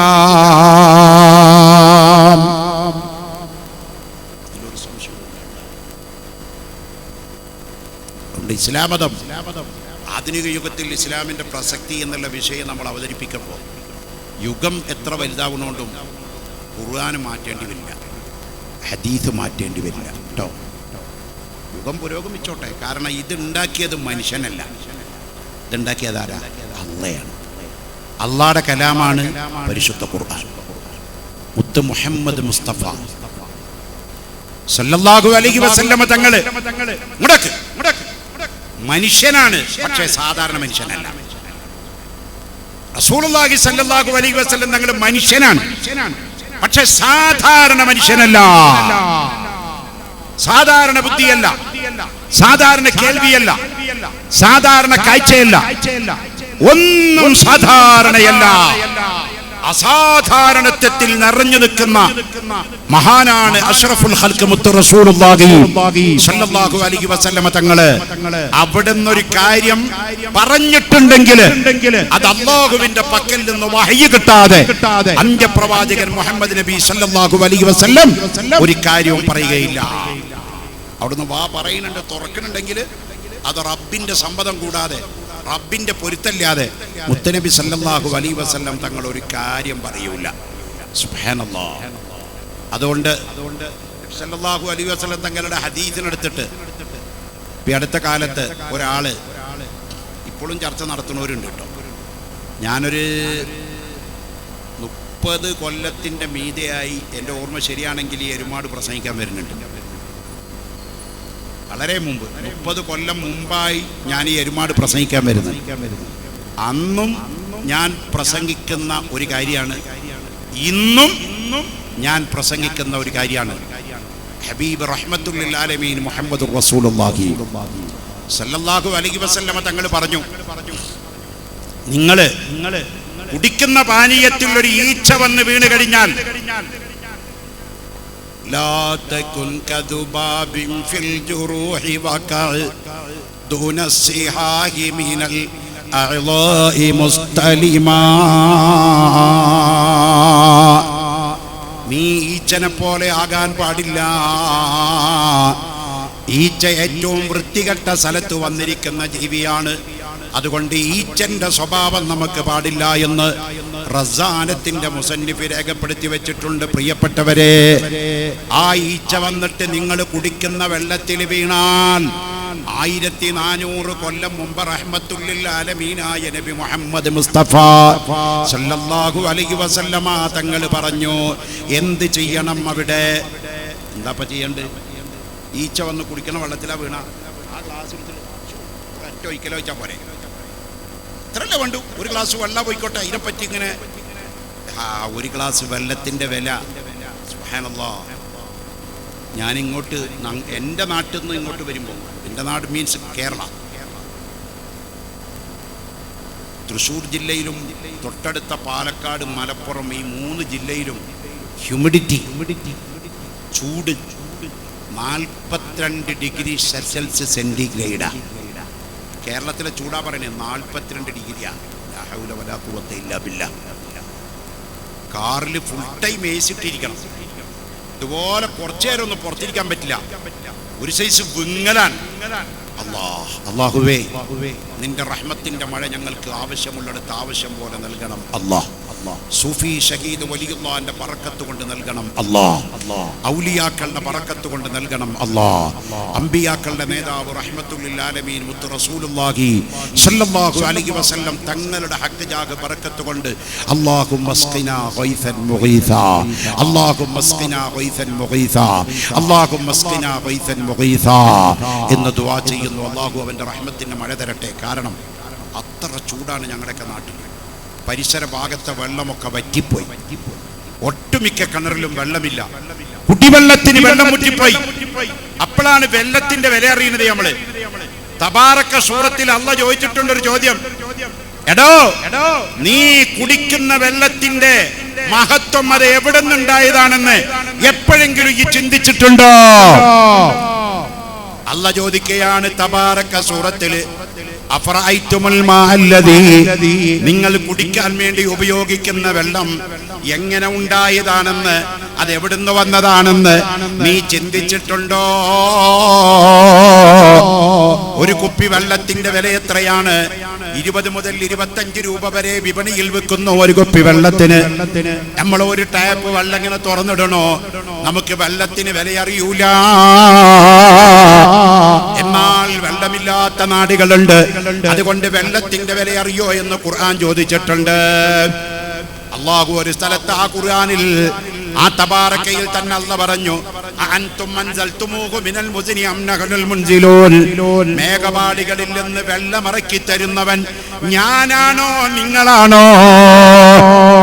ആകാശത്തുനിന്ന് മഴ പെയ്യിപ്പിക്കുന്നവൻ ഞാനാണോ നിങ്ങളാണോ? അല്ലാഹു ചോദിക്കുന്നു. അതിന് മറുപടി എന്താണ്? അല്ലാഹു റബ്ബുൽ ആലമീൻ, അല്ലാഹു റബ്ബുൽ ആലമീൻ. ആ മഴയുടെ വെള്ളത്തിന്റെ ഒക്കെ വില അപ്പോഴാണ് നമ്മളറിയാം. ഒരു കുപ്പി വെള്ളത്തിനും ഒരു ഗ്ലാസ് വെള്ളത്തിനൊക്കെ വിലയുള്ള സമയം ഉണ്ടാവും. പൊങ്ങടൊക്കെ ആ വെള്ളത്തിലൊരു കുടിക്കുന്ന പാനീയ ഈച്ച, വെള്ളമായാലും ചായയായാലും ജ്യൂസായാലും ഇനി വേറെ എന്തായാലും മരുന്നായാലും വേണ്ടില്ല, അതിലൊരു ഈച്ച വന്ന് വീണാൽ എന്ത് ചെയ്യണം? അഷ്റഫുൽ ഖൽഖ് മുഹമ്മദ് റസൂലുള്ളാഹി സ്വല്ലല്ലാഹു അലൈഹി വസല്ലം തങ്ങൾ പറഞ്ഞു, ആ ഈച്ചനെ അതിന്ന് പൊക്കുക, എന്നിട്ട് മുക്കുക, പൊക്കുക, മുക്കുക, മുക്കുക, മുക്കുക, പൊക്കുക, മുക്കുക, എടുത്ത് തോരക്കി കളയാം, എന്നിട്ട് കുടിച്ചോ. അതിന്റെ വിഷം അതോടുകൂടെ പോയി എന്ന് പറഞ്ഞു. അപ്പോ അബൂജാഹിൽ ഇത് കേട്ടിട്ട് പറഞ്ഞു, മുഹമ്മദ് ശരിക്കും ഭ്രാന്തൻ തന്നെ, ഇന്നക്കല മജ്നൂൻ. അത് പണ്ടും പറഞ്ഞിട്ടുണ്ടായിരുന്നു. ഈ ഈച്ച എന്ന് പറഞ്ഞാൽ വൃത്തികെട്ട ഈ ജീവി, അത് കണ്ണിക്കണ്ട കാട്ടത്തിലും മൂത്രത്തിലൊക്കെ ഇരുന്നത് വന്ന് വെള്ളത്തിൽ വീണാൽ അതിനൊന്നുകൂടിയിട്ട് കലക്കി കുടിക്കാൻ പറയുന്നവൻ ഭ്രാന്തനല്ലാതെ മറ്റൊരാളാണ് എന്ന് പറഞ്ഞ് പരിഹസിച്ചു അബൂജാഹിലും കൂട്ടരൊക്കെ, മറ്റു പലരും.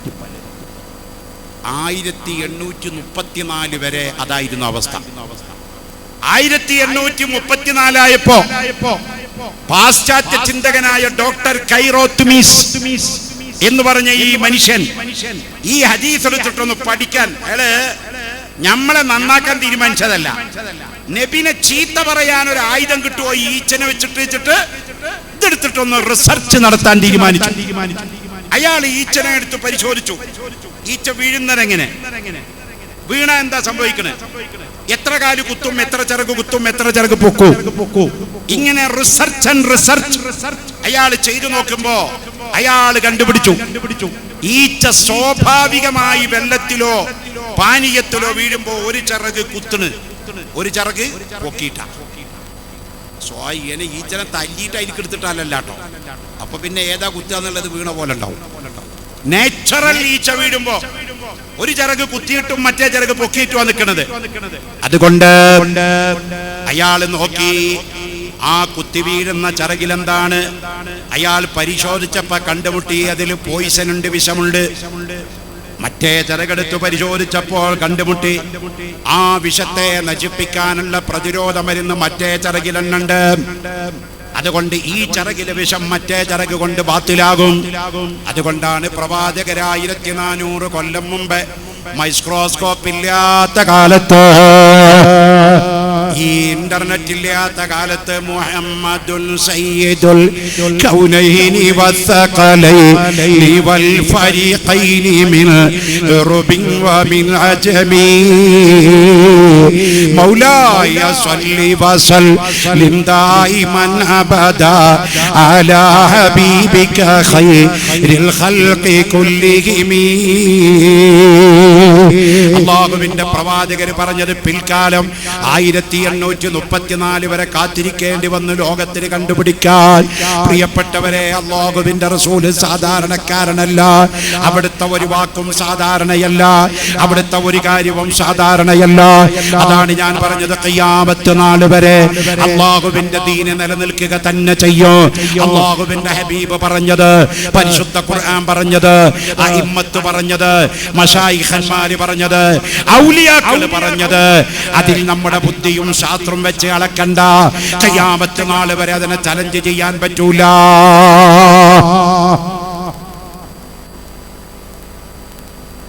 തന്നെ നോക്ക് നിങ്ങൾ,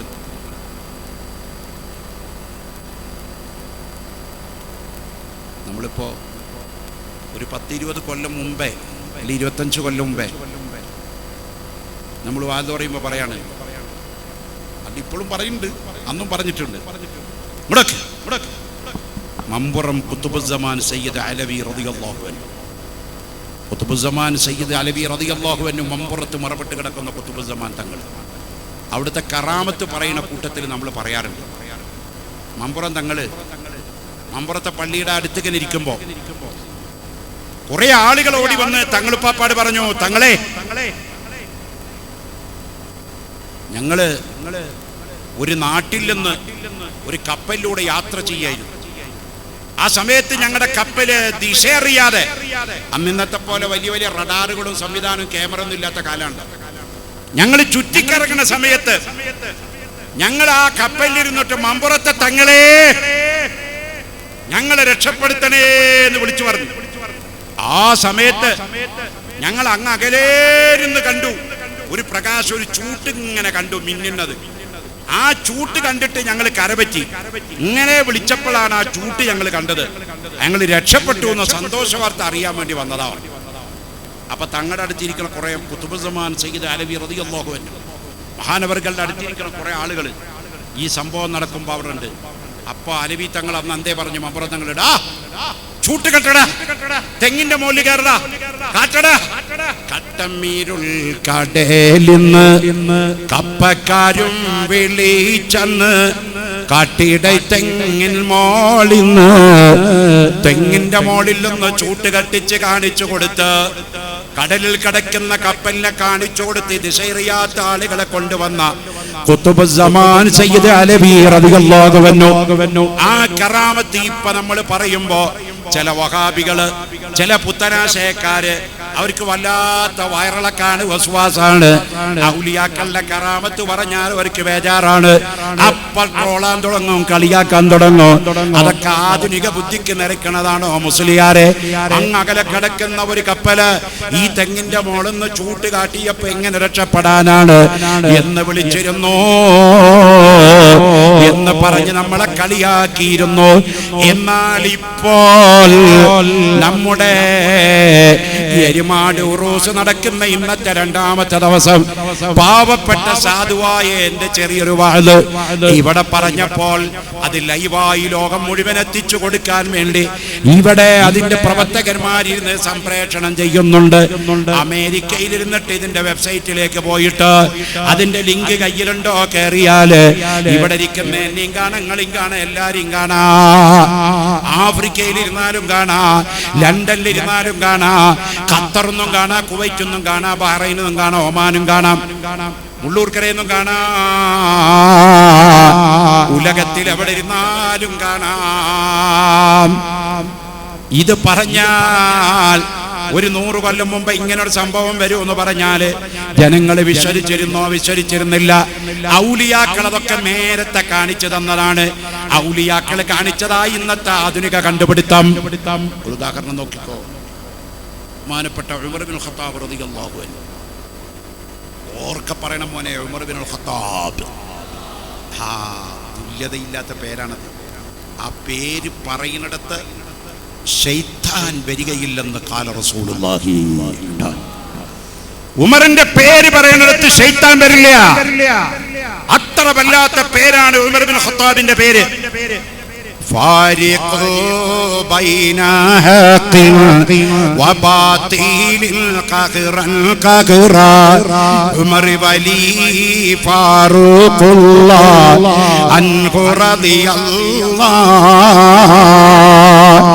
ജമീഉൽ ഖുർആനി അൻഫഖ മാലൻ خيرا خيرا عثمانا ذي النورين عنه رضي الله قتيل الكفارين ضرب عنق كسرا كسرا علي حيدر أسد الله عنه رضي الله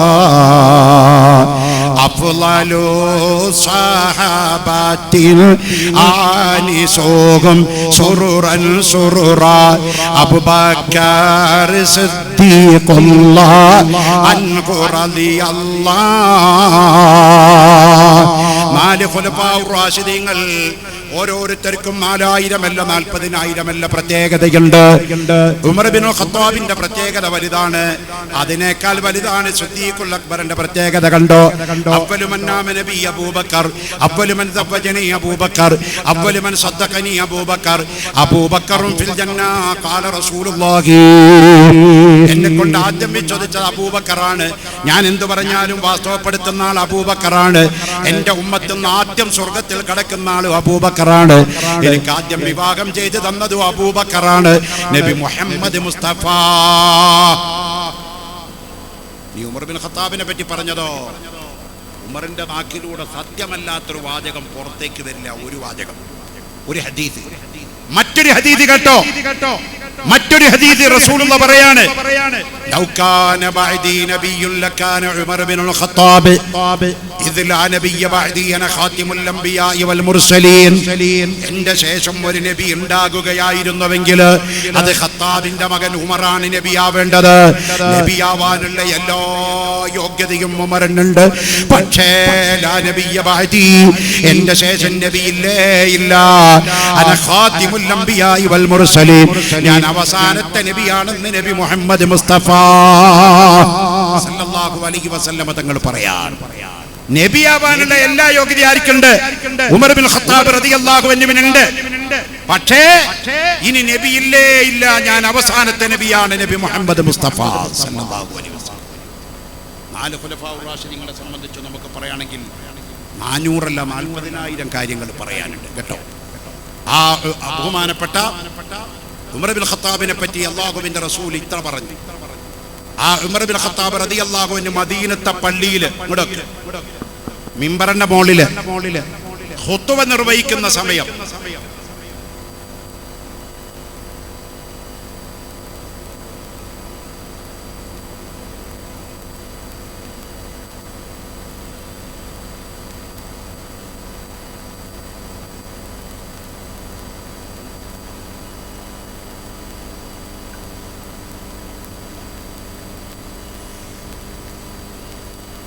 മദീനയിലെ പള്ളിയിലെ മിമ്പറിന്റെ മുകളില് ഉമർ റളിയല്ലാഹു അൻഹു ഖുത്ബ നിർവഹിക്കുന്ന സമയം ഒരു സഹാബി ഉമർ ബിൻ ഖത്താബ് റളിയല്ലാഹു അൻഹുവിന്റെ ഖുത്ബ ഇങ്ങനെ ശ്രദ്ധിച്ചു കൊണ്ടിരിക്കുന്നതിന്റെ ഇടയിൽ, എല്ലാ സഹാബത്തും ഇങ്ങനെ ശ്രദ്ധിച്ചു കൊണ്ടിരിക്കുന്നതിന്റെ ഇടയിൽ ഉമർ റളിയല്ലാഹു അൻഹു വിളിച്ചു പറയാണ്,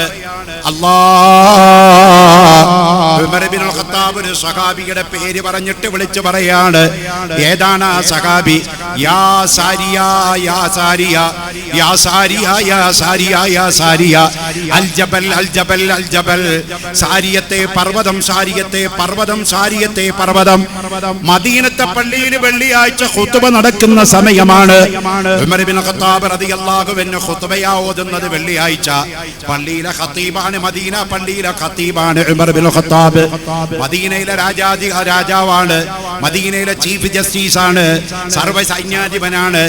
ഉമർ ബിൻ ഖത്താബ് റളിയല്ലാഹു അൻഹു വിളിച്ചു പറയാണ്, യാ സാരിയ അൽ ജബൽ അൽ ജബൽ അൽ ജബൽ. പർവ്വതം പർവ്വതം പർവ്വതം പർവ്വതം എന്നിങ്ങനെ വിളിച്ചു പറയുന്നു. സഹാബത്ത് ചിന്തിച്ചു, എന്താണ് ഉമർ ബിൻ ഖത്താബ് തങ്ങൾ പറയുന്നത്? നഹാവന്തി യുദ്ധക്കളം 1300 1500 മൈലുകൾക്കപ്പുറത്ത് അപ്പുറത്ത് കിടക്കുന്ന നഹാവന്തി യുദ്ധക്കളത്തിലാണ് സാരിയത്ത് തങ്ങളപ്പുള്ളത്. അത് സഹാബത്തിനറിയാം. 1300 മൈലപ്പുറത്ത് കിടക്കുന്ന യുദ്ധക്കളത്തില് യുദ്ധം ചെയ്യുന്ന സാരിയത്തിന് മദീനയിലെ പള്ളിയിലെ മിമ്പറിന്റെ മുകളിൽ നിന്നിട്ട് സാരിയത്തെ പർവ്വതത്തെ സൂക്ഷിച്ചോ, സാരിയത്തെ പർവ്വതത്തെ സൂക്ഷിച്ചോ, സാരിയത്തെ പർവ്വതത്തെ സൂക്ഷിച്ചോ എന്ന് വിളിച്ചു പറയുമ്പോ ബഹുമാനപ്പെട്ട ഉമർ ബിൻ ഖത്താബ് തങ്ങൾ ഖുത്ബ കഴിഞ്ഞ് ഇറങ്ങി. അവിടുന്ന് കുറച്ച് ദിവസം കഴിഞ്ഞു നഗാവന്തി യുദ്ധക്കളത്തിൽ നിന്ന് വിജയശ്രീ ലാളിതനായിട്ട് സാരിയത്ത് റളിയല്ലാഹു അൻഹു കൂട്ടക്കാരും വന്നപ്പോ സ്വഹാബത്ത് ചോദിക്കുകയാണ്, അല്ല സാരിയ, കഴിഞ്ഞ വെള്ളിയാഴ്ചയുടെ മുമ്പത്തെ വെള്ളിയാഴ്ച ഉമർ ബിൻ ഖത്താബ് മദീനയിലെ പള്ളിയിലെ ഖുത്ബ നിർവഹിക്കുമ്പോ ഇങ്ങനൊരു വാചകം പറഞ്ഞിരുന്നു, നിങ്ങളോട് പർവ്വതം പർവ്വതം പർവ്വതം പർവ്വതം പർവ്വതമെന്ന്. എന്താ കാരണം? ആ സമയത്ത് സാരിയത്ത് തങ്ങൾ പറയാ, ഓ സഹാബത്തെ, ഞാനാ യുദ്ധക്കളത്തിൽ ഇങ്ങനെ നടക്കുമ്പോ ഒരു ശത്രു വലിയൊരു വാളും പിടിച്ചിട്ട് ഇങ്ങനെ നടക്കുന്നുണ്ട് എൻ്റെ പിറകില്. അത് ഞാൻ കാണുന്നില്ല. പെട്ടെന്നാണ് എന്നെ വിളിക്കുന്നത് ഉമർ ഇബ്നുൽ ഖത്താബ്. വെള്ളിയാഴ്ച എല്ലാവരും പള്ളിയിലുള്ള സമയം, ഞാൻ യുദ്ധക്കളത്തിലാണ്. അപ്പോഴാണ് ഉമർ ഇബ്നുൽ ഖത്താബ് എന്നെ വിളിക്കുന്നത്. സാരിയാ പർവ്വതം, സാരിയാ പർവ്വതം, സാരിയാ പർവ്വതം. ഞാൻ തിരിഞ്ഞ് പർവ്വതം, മല, മല, ജബൽ കൊള്ള നോക്കുമ്പോ ഈ പാഹ്യൻ ഒരു വാളും പിടിച്ച് എന്നെ കൊല്ലാൻ പർവ്വതത്തിന്റെ പിന്നിൽ നിൽക്കണ കാഴ്ച കണ്ടു. ഞാൻ ചെന്നില്ലായിരുന്നുവെങ്കിൽ അവനെന്നോ കൊന്നു കളഞ്ഞേനെ. ഞാൻ ഓടിച്ചെന്നിട്ട് ഒരൊറ്റ കൊത്തിന് അവന്റെ കഴുത്തങ്ങ് മുറിച്ചു കളഞ്ഞു. ആരാ പറയുന്നത്? സാരിയത്ത് തങ്ങൾ പറയാണ്. 1300 മൈലപ്പുറത്ത് മദീനത്തെ പള്ളിയുടെ മിമ്പറിന്റെ മോളില് ഖുതുബ നിർവഹിക്കുന്ന ഉമർ ഇബ്നുൽ ഖത്താബ് തങ്ങള് 1300 മൈലപ്പുറത്ത് കിടക്കുന്ന സാരിയത്ത് തങ്ങളെ കാണുകയാണ്. ഇവിടുന്ന് പറയാണ്, അത് കേൾക്കാണ്, അത് പ്രവർത്തിക ലോകത്ത് കൊണ്ടുവരാണ്. ഇതാണ് ഇപ്പോഴത്തെ ഇന്റർനെറ്റ്, ഇതാണ് ഇപ്പോഴത്തെ ലൈവ്. പഴയ വീഞ്ഞ് പുതിയ കുപ്പിയിൽ വെച്ചതാണ്. ഇവിടെ ഔലിയാക്കൾക്ക് അള്ള കൊടുത്ത കറാമത്തും അമ്പിയാക്കൾക്ക് അള്ള കൊടുത്ത മുഅ്ജിസത്തുമാണ്. ഇവിടെ പുതിയ കണ്ടുപിടുത്തം എന്നൊക്കെ പറഞ്ഞ അതിൻ്റെയൊക്കെ ചില ഭാഗങ്ങളാണ് ഇപ്പൊ വരുന്നത്. അത് അതുപോലെ കൊണ്ടുവരാൻ പറ്റില്ല, അതിനോടൊക്കെ കടപിടിക്കില്ല.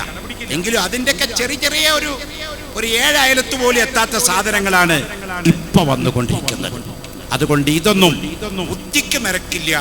ബുദ്ധിക്ക് നിരക്കാത്തത് പറയാൻ പാടില്ല എന്ന് പറയാൻ അള്ളാഹുവിനും അള്ളാഹുവിന്റെ റസൂലും വിശ്വസിക്കുന്ന ഒരാൾക്കും പറ്റൂല. എന്താണെന്നറിയോ? നമ്മുടെ ബുദ്ധിക്ക് നിരക്കുന്നതാവില്ല. നമുക്ക് അള്ളാഹു ഖുർആനിൽ പറഞ്ഞത് മനുഷ്യന് ഞാൻ കുറച്ചേ കൊടുത്തിട്ടുള്ളൂ, ഇത്രയേ ഉള്ളൂ, ഇത്രയേ നമുക്കൊക്കെ തന്നിട്ടുള്ളൂ. ഒമാ ഊതീതു മിനൽ ഇൽമി, കുറച്ചേ നമുക്കൊക്കെ നൽകപ്പെട്ടിട്ടുള്ളൂ കേട്ടോ. നമുക്ക് എത്ര വലിയ കാര്യമായാലും അല്ലാഹുവിന്റെ ഇൽമാകുന്ന സാഗരത്തിൽ നിന്ന് നമുക്കൊക്കെ വളരെ കുറച്ചേ അല്ല തന്നിട്ടുള്ളൂ. അതുകൊണ്ട് അഹങ്കരിക്കണ്ട നമ്മള്.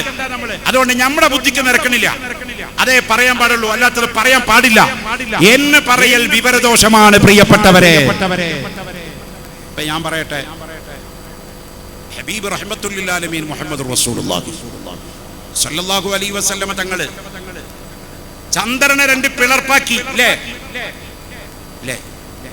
എല്ലാവർക്കും അറിയുന്ന കാര്യല്ലേ? നബി തങ്ങൾ ചന്ദ്രനെ 2 പിളർപ്പാക്കി. പിന്നെ അസ്തമിച്ച സൂര്യനെ മടക്കി വിളിപ്പിച്ചു.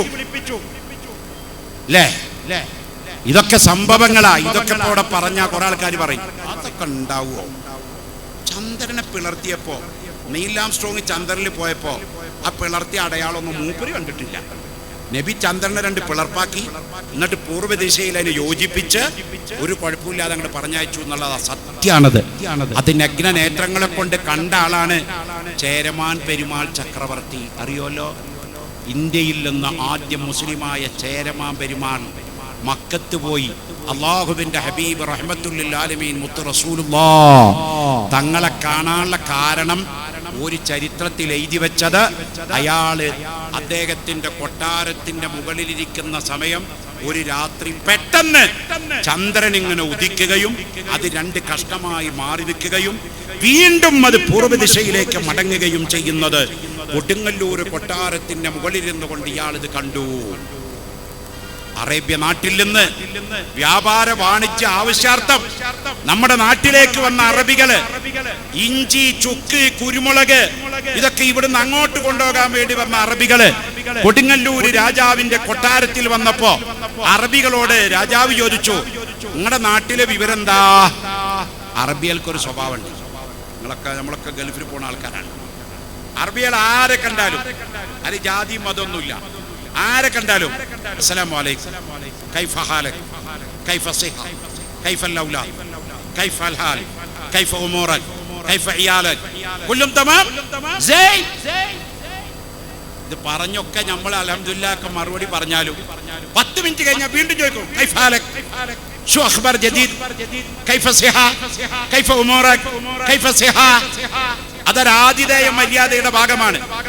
അപ്പൊ രാജാവ് അറബികളോട് ചോദിച്ചു, അറബികളെ നിങ്ങളുടെ നാടായ ആ സൗദി അറേബ്യ എന്നല്ലേ നിങ്ങൾ വരുന്നത്, എന്താണ് അവിടുത്തെ അവസ്ഥകളൊക്കെ ചോദിച്ചു. അപ്പൊ അവര് പറഞ്ഞു, ഞങ്ങളുടെ നാട്ടിൽ പ്രത്യേകിച്ചൊന്നുമില്ല, പിന്നെ ഒരു പുതുമുണ്ട്. എന്തേ? ഒരാളിപ്പോ ഞങ്ങളുടെ നാട്ടിൽ നബിയാന്ന് പറഞ്ഞു വന്നിട്ടുണ്ട്. അയാള് വലിയ വലിയ അത്ഭുതങ്ങളൊക്കെ കാണിക്കുന്നുണ്ട്. എന്തൊക്കെ കാണിച്ചു? ഇപ്പൊ അടുത്തെന്താ ഉണ്ടായത് ചോദിച്ചു. അയാളെ ഇപ്പൊ അടുത്ത് ചന്ദ്രനെ 2 കഷ്ണായി പിളർത്തി, എന്നിട്ടത് പൂർവ്വ ദിശയിലേക്ക് മടക്കു ചെയ്തു. 1 നമ്പർ മന്ത്രവാദിയാണ് എന്ന് പറഞ്ഞു. അപ്പൊ രാജാവ് ഇത് ഇവിടെ ഇരുന്ന് കണ്ടതാണ്. രാജാവ് പറഞ്ഞു, എന്നാ ഒരു കാര്യം ചെയ്യും, നിങ്ങൾ തിരിച്ചു പോകുമ്പോ നിങ്ങളുടെ കൂടെ ഞാനും നിങ്ങളുടെ പായക്കപ്പലിൽ ഞാനും വരുന്നുണ്ട്. രാജാവ് വരുന്നുണ്ട് എന്ന് പറഞ്ഞപ്പോൾ ഇവർ കൊണ്ടുപോകാൻ തയ്യാറായി. കാരണം ഇവിടുന്ന് ഏലം, ഇഞ്ചി, ചുക്ക്, കുരുമുളക് ഇതൊക്കെ ഇടക്കിടക്ക് അങ്ങോട്ട് കൊണ്ടുപോയി കച്ചവടം ചെയ്യാൻ വേണ്ടി വരുന്ന അറബികൾക്ക് ഈ നാട്ടിലൊരു രാജാവിനെ കൊണ്ടുപോകുക എന്ന് പറഞ്ഞാൽ, ഇപ്പൊ ദുബായിൽ നിന്നൊരു വലിയ അറബിനെ അങ്ങോട്ട് വരിക പറഞ്ഞാൽ നമുക്ക് വലിയ ഹാപ്പി അല്ലേ? അന്ന് അതുപോലെയായിരുന്നു ഇവിടുത്തെ ഒരു രാജാവ് അങ്ങോട്ട് പോകുക എന്ന് പറഞ്ഞാൽ അറബികൾക്ക് അന്ന് വലിയ ഹാപ്പി ആയിരുന്നു. അങ്ങനെ ഈ ചേരമാൻ പെരുമാളിന് ഇവിടെ പോകാൻ തീരുമാനിച്ചു. അദ്ദേഹം കണ്ണൂര് വന്ന് തന്റെ പെങ്ങളായ ശ്രീദേവി എന്ന് പറഞ്ഞ തമ്പുരാട്ടിയുടെ പൊരുത്തം വാങ്ങി പോകുമ്പോ ശ്രീദേവിയുടെ മകനായ കോഹിന്നൂര് രാജാവിനെ കൂടെ കൊണ്ടുപോയി. റസൂലുള്ളാഹി സ്വല്ലല്ലാഹു അലൈഹി വസല്ലം തങ്ങളെ കാണാൻ പോണ ചേരമാൻ പെരുമാള് കൂടെ കൊണ്ടുപോയ ഒരാളാണ് കോഹിന്നൂര് രാജാവ്, ചേരമാൻ പെരുമാളുടെ പെങ്ങളുടെ മകൻ കോഹിന്നൂര് രാജാവ്. അവിടെ വെച്ച് റസൂലുള്ളാഹിനെ കണ്ട് മുസ്ലിമായി.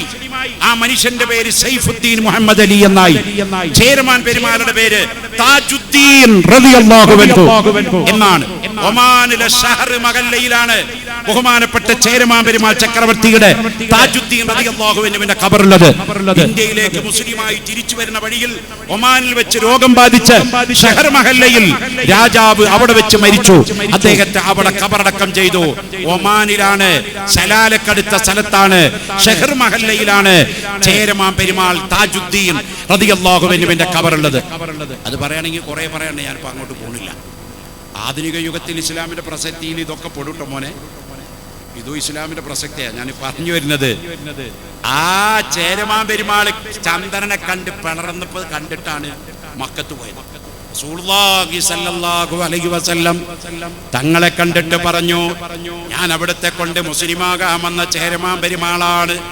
അള്ളാന്റെ റസൂല് ചേരമാനെ സ്വീകരിച്ചിട്ട് പറഞ്ഞു, ഏലം ഇഞ്ചി കുരുമുളക്, ഏലം ഇഞ്ചി കുരുമുളക്, അത് നെൽവയലും പടിയഴക്, ഹിന്ദു മുസ്ലിം സങ്കേതമാം കേരളം, നാളികേരത്തിന്റെ നാട് കേരളം. ഒരു കവി പാടിയതാണത്. ഏലം ഇഞ്ചി കുരുമുളക്, ഏലം ഇഞ്ചി കുരുമുളക്, അത് നെൽവയലും പതിയഴക്, ഹിന്ദു മുസ്ലിം സങ്കേതമാം കേരളം. അന്ന് കേരളം എന്ന പേരുണ്ടാകാൻ തന്നെ കാരണം അറബികളാണെന്ന് എഴുതി വെച്ചിട്ടുണ്ട്. ഇവിടെ അറബികൾ വിളിച്ചുപോയി ഖൈർവാലം, ഖൈർവാലം, ഖൈർവാലം. What is the meaning ഖൈർവാലം? ഖൈർവാലം ലോകത്തിന്റെ ഖൈറ് എന്ന് പറഞ്ഞാൽ കേരളം പോലത്തെ ഒരു രാജ്യം ലോകത്ത് കാണാൻ പറ്റില്ല. ഇവിടെ കൊടകിൽ ഇപ്പൊ എന്ന് ഞാൻ വന്നപ്പോ വിചാരിച്ചു, പടച്ചോനെ ഇപ്പൊ കൊടക് നമ്മുടെ ഈ സ്ഥലം ഉണ്ടല്ലോ, ഇപ്പൊ കേരളത്തിനേക്കാൾ മെച്ചം ഇവിടെയാണെന്ന് ചിന്തി. കാരണം കേരളത്തിൽ പുറത്തിറങ്ങാൻ പറ്റില്ല, അമ്മാതിരി ചൂടാണ്. ഇവിടെ ഇങ്ങനെ വേർക്കാതെ നിന്നിട്ട് ഫാനും AC ഇല്ലാതെ പ്രസംഗിക്കാൻ പറ്റില്ല. എത്ര നേരം കേരളത്തിൽ ഇവിടെ എത്ര നേരം നിൽക്കാൻ പറ്റുമെന്ന് ഞാൻ വിചാരിച്ചില്ല. ഫാനുണ്ടോന്നാണ് ഞാൻ ആദ്യം നോക്കിയത്. പടച്ചോനെ എത്ര നേരം ഇവിടെ നിൽക്കാൻ പറ്റൂ. പക്ഷേ അത്ര ചൂടുപടില്ല. അൽഹംദുലില്ലാഹ്, അല്ലാഹു തആല നിലനിർത്തി തരട്ടെ. ആമീൻ. എല്ലാ മഴയും സാധാരണ പെയ്യുന്ന കേരളം, പച്ചപ്പിന്റെ രാജ്യമായ കേരളം, സമ്പൽ സമൃദ്ധി നാടായ കേരളം, അവിടെ എല്ലാ അനുഭവങ്ങളും വരുന്ന കേരളം, ആ കേരള രാജ്യം പ്രിയപ്പെട്ട സഹോദരന്മാരെ, അവിടുന്നാണ് ചേരമാൻ പെരുമാൾ ചക്രവർത്തി നബി സല്ലല്ലാഹു അലൈഹി വസല്ലം തങ്ങളെ കണ്ട് മുസ്ലിമാകാൻ വേണ്ടി പോയത്. ബഹുമാനപ്പെട്ട മഹാനായ സയ്യിദ് മുത്തന്നൂർ തങ്ങൾ പാപ്പ, അല്ലാഹു തആല അവിടത്തേക്ക് ആഫിയത്തുള്ള ദീർഘായുസ് അല്ലാഹു അഹ്ലുസുന്ന വൽ ജമാഅയുടെ ഖുതുബയിലായി അല്ലാഹു തആല ഏറ്റിക്കൊടുക്കട്ടെ. ആമീൻ. മഹാനായ തങ്ങൾ പാപ്പ വളരെ നേരത്തെ തന്നെ നമ്മുടെ പരിപാടിക്ക് വേണ്ടി പങ്കെടുക്കാൻ ഇവിടെ എത്തിയിട്ടുണ്ട്. ഞാൻ അദ്ദേഹത്തെ അവിടുത്തെ ഭക്ഷണം കഴിക്കുന്ന വീട്ടിൽ നിന്ന് കണ്ട് സലാം പറഞ്ഞ് സമ്മതം വാങ്ങിയിട്ടാണ് ഇങ്ങോട്ട് പോകുന്നത്. മഹാനവർകൾ ഇവിടെ എത്തിയിട്ടുണ്ട്. അവിടുത്തെ ആത്മീയ ഉപദേശവും ആത്മീയ വഅലും ആത്മീയ നിർദ്ദേശവും ഇവിടെ നടക്കും. മാറി നിൽക്കുന്ന കുട്ടികളൊക്കെ മക്കളെ നിങ്ങൾ മജ്ലിസിലേക്ക് വരണം. ഉറൂസ് നമ്മുടെ നാട്ടിൽ കാസർഗോഡ് ജില്ല, അതുപോലെ കർണാടക സ്റ്റേറ്റിലൊക്കെ ഉറൂസ് വല്ലാത്ത സന്തോഷം നൽകുന്ന ഒരു കാര്യമാണ്. പക്ഷേ വഅദ് ഉറൂസിന് വെച്ചാൽ 75% ആൾക്കാരും ആ പൊരിഞ്ചാക്കിന്റെ അവിടെയും ബലൂ വെക്കണോടത്തുണ്ടാവും. 25% ആൾക്കാർ ആണ് സ്റ്റേജിലേക്ക് വരുന്നത്. പാടില്ല. ഇൽമിനെ അവഗണിക്കരുത്, ഇൽമിനെ ഇക്റാമ് ചെയ്യണം. മുത്തനബി പറഞ്ഞു, കുൻ ആലിമൻ ഔ മുതഅല്ലിമൻ ഔ മുസ്തമിയൻ ഔ മുഹിബ്ബൻ ഫലാ തകുൻ ഖാമിസ ഖാല റസൂലുള്ളാഹി സ്വല്ലല്ലാഹു അലൈഹി വസല്ലം. നീ ഒന്നിരിക്കൽ ഒരു പണ്ഡിതനാവണം, അല്ലെങ്കിൽ ഒരു വിദ്യാർത്ഥിയാവണം, അല്ലെങ്കിൽ ഇൽമിനെ കേൾക്കുന്നവനാകണം, അല്ലെങ്കിൽ അതിനെ പ്രിയം വെക്കുന്നവനാകണം. പ്രിയം വെക്കലാണ് ഇവിടെ വയത് നടക്കുമ്പോ അവിടെ വന്നിരിക്കുക. ഇവിടെ വയത് നടക്കുമ്പോ അവിടെ കമ്പോള നിലവാരം അളക്കാൻ വേണ്ടി പോകുന്നത് മൂമിനിന് യോജിച്ച പണിയല്ല. അതുകൊണ്ട് ഇത് കഴിഞ്ഞു പോകുമ്പോ നിങ്ങൾ കച്ചവടോ ബിസിനസ്സോ ഈത്തപ്പഴോ അലുവേ മുന്തിരിയോ എന്താ ഹലാലായതൊക്കെ മേടിച്ചോണ്ടേക്കോ, അതിനൊന്നും കുഴപ്പമില്ല. ഇങ്ങോട്ട് വരുമ്പോഴും വയത് തുടങ്ങുന്നതിന്റെ മുമ്പേ വരെ ആവാം. വയത് ഇവിടെ ആലിമീങ്ങൾ നീച്ചു നിന്ന സാദാത്യങ്ങൾ മജ്ലിസിൽ വന്നാൽ പിന്നെ അവിടെ ഇങ്ങനെ ഈ പൊരിഞ്ചാക്കിന്റെ ഇടയിൽ പൂരപ്പറമ്പിൽ കിടങ്ങണ പോലത്തെ അമ്മാതിരി വൃത്തികെട്ട പരിപാടി നമ്മുടെ ഇടയിൽ കൊണ്ടുവരാൻ പാടില്ല. ഉറൂസ് എന്ന് പറഞ്ഞാൽ പൂരല്ല, ഉറൂസ് എന്ന് പറഞ്ഞാൽ ദൂർത്തല്ല, ഉറൂസ് എന്ന് പറഞ്ഞാൽ കാട്ടിക്കൂട്ടലല്ല. അതാണ് ഉറൂസിന്റെ അടിസ്ഥാനം. ഔലിയാക്കളോട് മഹാന്മാർ അല്ലാഹു തആല പറയാണ്, നിങ്ങൾ പുതിയാപ്പിള കിടന്നിറങ്ങണ പോലെ ഉറങ്ങിക്കോളി. നിങ്ങളെ ഖബറിലെ നിങ്ങൾ പുതിയാപ്പിള ഉറങ്ങണ പോലെ ഉറങ്ങിക്കോ. ഒരു കല്യാണം കഴിഞ്ഞ ആദ്യ രാത്രിയില് ഭാര്യയും ഭർത്താവും വീട്ടിൽ കൂടിയാല് ആ ഭർത്താവിന്റെ ഹാപ്പി എത്രയാന്ന് പറഞ്ഞറിയിക്കാൻ പറ്റോ? ആ സന്തോഷമാണ് ഔലിയാക്കൾക്ക് എന്നും ഖബറിൽ കിടക്കുമ്പോ. അവരുടെ ഹളറത്തിൽ വന്നിട്ട് ഉരുത്തക്കേട് വാങ്ങിക്കണ ആളുകളായി നമ്മൾ മാറിപ്പോകാൻ പാടില്ല. അതുകൊണ്ട് മജ്ലിസിൽ വന്നിരുന്ന് ഈ പരിപാടി കേൾക്കണം, സാദാത്യങ്ങളുടെ ഉപദേശം കേൾക്കണം, ദുആയിൽ പങ്കെടുക്കണം. ഞാൻ പറഞ്ഞ വാക്ക് മാത്രം പറഞ്ഞുകൊണ്ട് നിർത്തുകയാണ്. ബഹുമാനപ്പെട്ട താജുദ്ദീൻ ചേരമാൻ പെരുമാൾ ചക്രവർത്തി ഈ കേരളത്തിൽ ഇരുന്നിട്ട് അന്ന് ചന്ദ്രനെ പിളർത്തുന്ന കാഴ്ച കണ്ടിട്ടാണ് അദ്ദേഹം ഇസ്ലാം മതം വിശ്വസിക്കാൻ അങ്ങോട്ട് പോയത് എന്ന് പറയുമ്പോൾ, പ്രിയപ്പെട്ടവരെ, അത് ബുദ്ധിക്ക് യോജിക്കണില്ല. അത് നമ്മുടെ ഇന്നത്തെ സാഹചര്യത്തിൽ അതൊക്കെ അത് പറഞ്ഞാൽ നമ്മൾ ഒറ്റപ്പെട്ടു പോകും എന്നുള്ളത് വിവരമില്ലായ്മയാണ്. നമ്മൾ പറയുന്നതിനൊക്കെ വ്യക്തമായ തെളിവുള്ളതാണ്, നമ്മൾ ചെയ്യുന്നതിനൊക്കെ വ്യക്തമായ എവിഡൻസ് ഉള്ളതാണ്, നമ്മൾ പറയുന്നതിനൊക്കെ വ്യക്തമായ അടിസ്ഥാനമുള്ളതാണ്. ഔലിയാക്കളുടെ കറാമത്തായാലും അമ്പിയാക്കളുടെ മുഅ്ജിസത്തായാലും ഇസ്ലാമിന്റെ ആശയമായാലും ആദർശമായാലും അതിനൊക്കെ അടിസ്ഥാനപരമായി തെളിവുള്ളതാണ്. ഏത് ലോകത്തിന്റെ മുമ്പിലും ഏത് വലിയവന്റെ മുമ്പിലും അല്ലാഹുവിന്റെ ദീൻ ഉറക്കെ പറയാൻ പറ്റും. കാരണം ഇന്നദ്ദീന ഇൻദല്ലാഹിൽ ഇസ്ലാം, അല്ലാഹുവിന്റെ അടുത്ത് സ്വീകരിച്ചിരിക്കുന്ന മതം ഇസ്ലാം മതമാണ്. ഖിയാമത്ത് നാൾ വരെ നിലനിൽക്കുന്ന മതവും ഇസ്ലാം മതമാണ്. ഞാൻ നേരത്തെ പറഞ്ഞില്ലേ, 220 കോടി മുസ്ലിമീങ്ങൾ ലോകത്തുണ്ട്. 63 രാഷ്ട്രം നമ്മുടെ കയ്യിലുണ്ട്. ലോകത്ത് ഒരു മതത്തിനും ഇത്തര രാജ്യമില്ല ഇസ്ലാമിനല്ലാതെ. നമ്മൾ ചെറിയ ആളൊന്നല്ല, ചെറിയോരൊന്നല്ല. അല്ല നമുക്ക് തന്നിട്ടില്ല നിങ്ങൾ വിചാരിക്കണ്ട. ഞമ്മക്ക് തന്നത്ര ഒരാൾക്കും തന്നിട്ടില്ല, ഞമ്മക്ക് കിട്ടിയത്ര ഒരാൾക്കും കിട്ടിയിട്ടില്ല. 220 കോടി ജനം മുസ്ലിമീങ്ങളാണ്. 63 രാഷ്ട്രം മുസ്ലിം രാഷ്ട്രങ്ങളാണ്. ലോകത്തിലെ ഏറ്റവും വലിയ കോടീശ്വരനായ വ്യക്തി മുസ്ലിമാണ് ബ്രൂണോ സുൽത്താൻ. ലോകത്തിലെ ഏറ്റവും വലിയ സമ്പന്ന രാജ്യം സൗദി അറേബ്യയാണ്. മുക്കിയാൽ പറ്റാത്ത പെട്രോളിയത്തിന്റെ ഉടമയാണ് സൗദി അറേബ്യ. റബ്ബേ, ഇപ്പതാ വീണ്ടും റിപ്പോർട്ട് വന്നു, തീർത്താൽ തീരാത്ത സ്വർണത്തിന്റെ മല സൗദിയിൽ കണ്ടെടുത്തു. അല്ലാഹു ബർക്കത്ത് ചെയ്യട്ടെ. ആമീൻ. എന്തെങ്കിലും ഉണ്ടാതിരിക്കണം. ആമീൻ. എന്നാലേ അങ്ങോട്ട് വിസർത്ത് പോകാൻ പറ്റുമോ? അവിടെ ആ കഞ്ഞിറവെള്ളം ഉള്ളതുകൊണ്ടാണ് നമ്മളിവിടെ ആണായിട്ട് ഇങ്ങനെ നടക്കണ്. ഈ ഉറൂസും തങ്ങളിപ്പാപ്പോടെ കാറിൽ വന്നതും മുള്ളൂർക്കര സക്കാഫി കാറിൽ വന്നതും നിങ്ങളുടെ വീട് വാർപ്പായതും കഞ്ഞൂടി മുട്ടാതെ നമ്മുടെ മക്കളൊക്കെ വിദ്യാഭ്യാസം ഉണ്ടായതും മർക്കസു സഖാഫത്ത് സുന്നിയ ഇന്ന് ആഗോള വിപ്ലവ പ്രസ്ഥാനമായി മാറിയ മർക്കസ് അടക്കം മഅ്ദിൻ അടക്കം സിറാജുൽ ഹുദ അടക്കം നിങ്ങളുടെ കർണാടകയിലെ കോളേജുകളടക്കം വളർന്ന് പന്തലിച്ചത് ഗൾഫ് രാജ്യത്തിന്റെ ആ റഹ്മത്തിന്റെ ഉറവയുടെ പരിണിത ഫലമായിട്ടാണ്. അപ്പൊ ആമീൻ പറയണം കേട്ടോ മോനെ. അല്ലാഹു ബർക്കത്ത് ചെയ്യട്ടെ. ആമീൻ. കണ്ടോ, സ്വർണത്തിന്റെ മലകൾ അവിടെ കണ്ടെടുത്തിരിക്കുന്നത്. ഒരു 100 കൊല്ലെടുത്താൽ പറ്റാത്ത പെട്രോൾ ഇപ്പോഴും സൗദിന്റെ കയ്യിലുണ്ട്. ഇനി മലന്നെ സ്വർണ്ണ എടുക്കണ്. ഇപ്പൊ ഒരു പവൻ സ്വർണത്തിന്റെ വില എന്താ? 60 റുപ്യ. 60 അല്ല, 60,000. 60 റുപ്യ. 60 റുപ്യ കൊടുത്ത ഒരു ചായട്ടില്ല. അപ്പൊ ഞാൻ ശിമോഗ തങ്ങൾ വായതിന് വിളിച്ചിട്ട് കഴിഞ്ഞ മേലത്തെ കൊല്ലം അവിടേക്ക് വാതിന് പോകുക. അങ്ങനെ പോകുമ്പോൾ കുറേ സ്ഥലത്ത് കൂടെ ഇങ്ങനെ ഒരു മരുഭൂമി കൂടെ പോണ പോലെ പോകാണ്ട് മൈസൂർ കടന്നിട്ട് ശിമോഗയിലേക്ക് എത്തണമെങ്കിൽ ഈ കർണാടക സ്റ്റേറ്റ് തന്നെ. പടച്ചോനെ ഒരു ചായ കിട്ടപ്പോൾ എന്താ വഴി, കുറേ പോയി, ഒരു പെട്ടിക്കടയൊന്നും കാണാനില്ല, തട്ടുകടയില്ല, ഒന്നുമില്ല. അങ്ങനെ പോയപ്പോൾ മരുഭൂമിയിൽ കുറേ സ്ഥലത്തെത്തിയപ്പോൾ ഒരു കഫ് കഫേ കോഫ് എന്നൊക്കെ പറഞ്ഞിട്ടൊരു ബോർഡ് അവിടെ വെച്ചു. എന്ത് പുലിവാലയിലോട്ടൊരു ചായ കുടിക്കണം, ചങ്കിന് വെള്ളമില്ല. വണ്ടി അവിടെ നിർത്തി, ഞാനും ഡ്രൈവറും എൻ്റെ കൂടെ ഒരു സഹായി ഉണ്ട്. ഞങ്ങൾ 3 ആളും കൂടി ചായ കുടിച്ചു. ഒരു ചായ കുടിച്ചിട്ടുള്ളൂ. ഞങ്ങൾ 3 ആളും ഒരേ കാലിച്ചായ മാത്രമേ കുടിച്ചുള്ളൂ. ഒരു ഗ്ലാസ് വെള്ളം ഫ്രീ തന്നു, അതും കുടിച്ചു. ഇറങ്ങിപ്പോരുമ്പോൾ ഒരു ബില്ല് കൊണ്ടുവന്നു. 3 ആളുടെ ചായക്കും കൂടിയിട്ട് 800 രൂപ. കണ്ണിന്ന് ശരിക്കും പൊന്നീച്ച് പോയി. അതിനകത്തുള്ള ചായ ഒന്നും കുടിച്ചിട്ടില്ല, എത്ര പോകുന്ന ക്ലാസ്സിലേ കുടിച്ചിട്ടുള്ളൂ. അപ്പോ ആ ചായ ഞാൻ അവിടെ മാനേജർ ചോദിച്ചു, സർ വാട്ട് ഈസ് ദിസ്?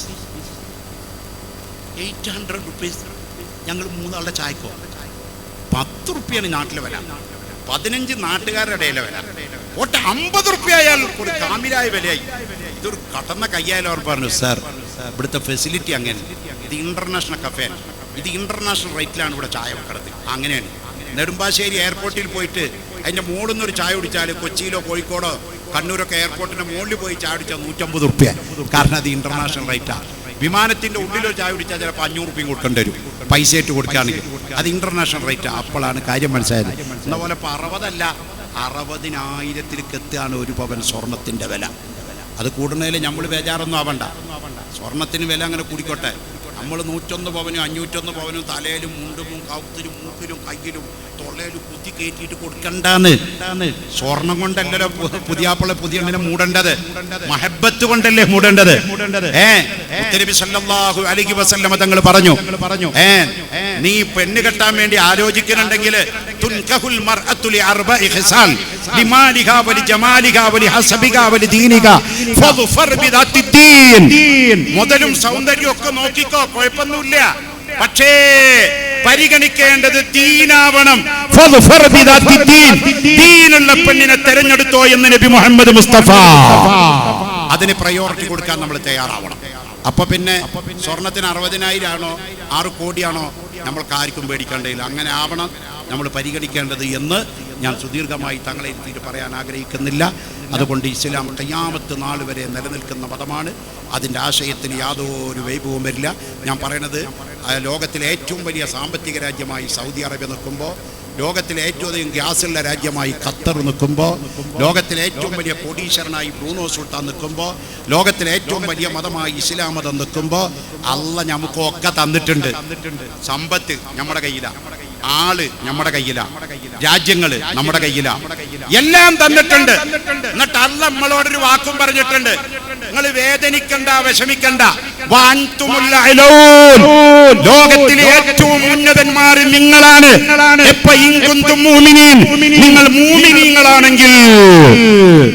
നിങ്ങൾ മൂമിനീങ്ങളാണെങ്കിൽ നിങ്ങളെ തോൽപ്പിക്കാൻ ഒരാൾക്കും സാധ്യമല്ല. ബദറിന്റെ ചരിത്രം അതാണ്, മക്ക ഫതഹിന്റെ ചരിത്രം അതാണ്, മറ്റ് പലതിന്റെയും ചരിത്രം അതാണ്. അതുകൊണ്ട് നമ്മൾ മൂമിനാകുക, ആഖിബത്ത് നന്നായി മരിക്കുക. اللهم توفنا مسلمين والحقنا بالصالحين. اللهم توفنا مسلمين والحقنا بالصالحين. اللهم توفنا مسلمين والحقنا بالصالحين. الله നമ്മളെ മുഅ്മിനായി മരിപ്പിക്കട്ടെ, ആമീൻ. ആഖിബത്ത് നന്നായി മരിപ്പിക്കട്ടെ, ആമീൻ എന്ന് മാത്രം പറഞ്ഞുകൊണ്ട് ബഹുമാനപ്പെട്ട സൂഫി ഷഹീദ് വലിയുല്ലാഹി മഹാനവറുകളുടെ ബറക്കത്ത് അല്ലാഹു നമ്മുടെ മജ്ലിസിലും നമ്മളിലും നൽകട്ടെ, ആമീൻ. ധാരാളം ആളുകൾ ഇന്നിങ്ങോട്ട് പോരുമ്പോൾ എന്നോട് ദ്വാരക്കാൻ വേണ്ടി പറഞ്ഞിട്ടുണ്ട്. ഒരാള് സ്ട്രോക്ക് പിടിച്ച് തളർന്നു പോയ ഒരാള്, ഞാൻ എരുമാട് ഉറൂസിനാണ് പോകുന്നതെന്ന് പറഞ്ഞപ്പോൾ ദ്വാരക്കാൻ പറഞ്ഞിട്ടുണ്ട്. സൗദി അറേബ്യയിലെ തബൂക്കിൽ ഒരു കുട്ടി വീണിട്ട് അതിൻ്റെ കൈ മുറിഞ്ഞിട്ട് ആ കുടുംബം വേദനയിലിരിക്കുകയാണ്. ഞാൻ സൂഫി ഷഹീദ് ഉപ്പ മഹാന്റെ ഹദറത്തിലേക്ക് വാദന പോണ് പറഞ്ഞപ്പോൾ ആ മജ്ലിസിൽ മുത്തന്നൂർ തങ്ങളുപ്പാപ്പയ്ക്കുണ്ട് പറഞ്ഞപ്പോൾ ആ മജ്ലിസിൽ ഒന്ന് ദ്വാരപ്പിക്കണമെന്ന് പറഞ്ഞിട്ടുണ്ട്. ബഹുമാനപ്പെട്ട തങ്ങളുപ്പാപ്പയുടെ ശ്രദ്ധയിലേക്ക് ഞാൻ ഏൽപ്പിക്കുകയാണ്. 20 വർഷമായി മക്കളില്ലാത്തവര് ഇന്ന് 2-3 ആളുകൾ ഇന്ന് ഭക്ഷണം കഴിക്കാൻ പോയ, ഇവിടെ വന്ന് ഭക്ഷണം കഴിക്കാൻ പോയ വീട്ടിൽ ആളടക്കം എന്നോട് പറഞ്ഞു മക്കളില്ല, ദ്വാരക്കണം. തങ്ങളുപ്പാപ്പ അവിടെ ഉണ്ടാകുന്നു, തങ്ങളവർകളോട് പറയാൻ പറഞ്ഞു. മഹാന്റെ ഹദറത്തിൽ സമർപ്പിക്കുന്നു. ബഹുമാനപ്പെട്ട തങ്ങൾ ആ ദ്വായിൽ കൂട്ടി ദ്വാരക്കും. വീടില്ലാത്ത ആളുകൾ എത്രയോ ഉണ്ട്.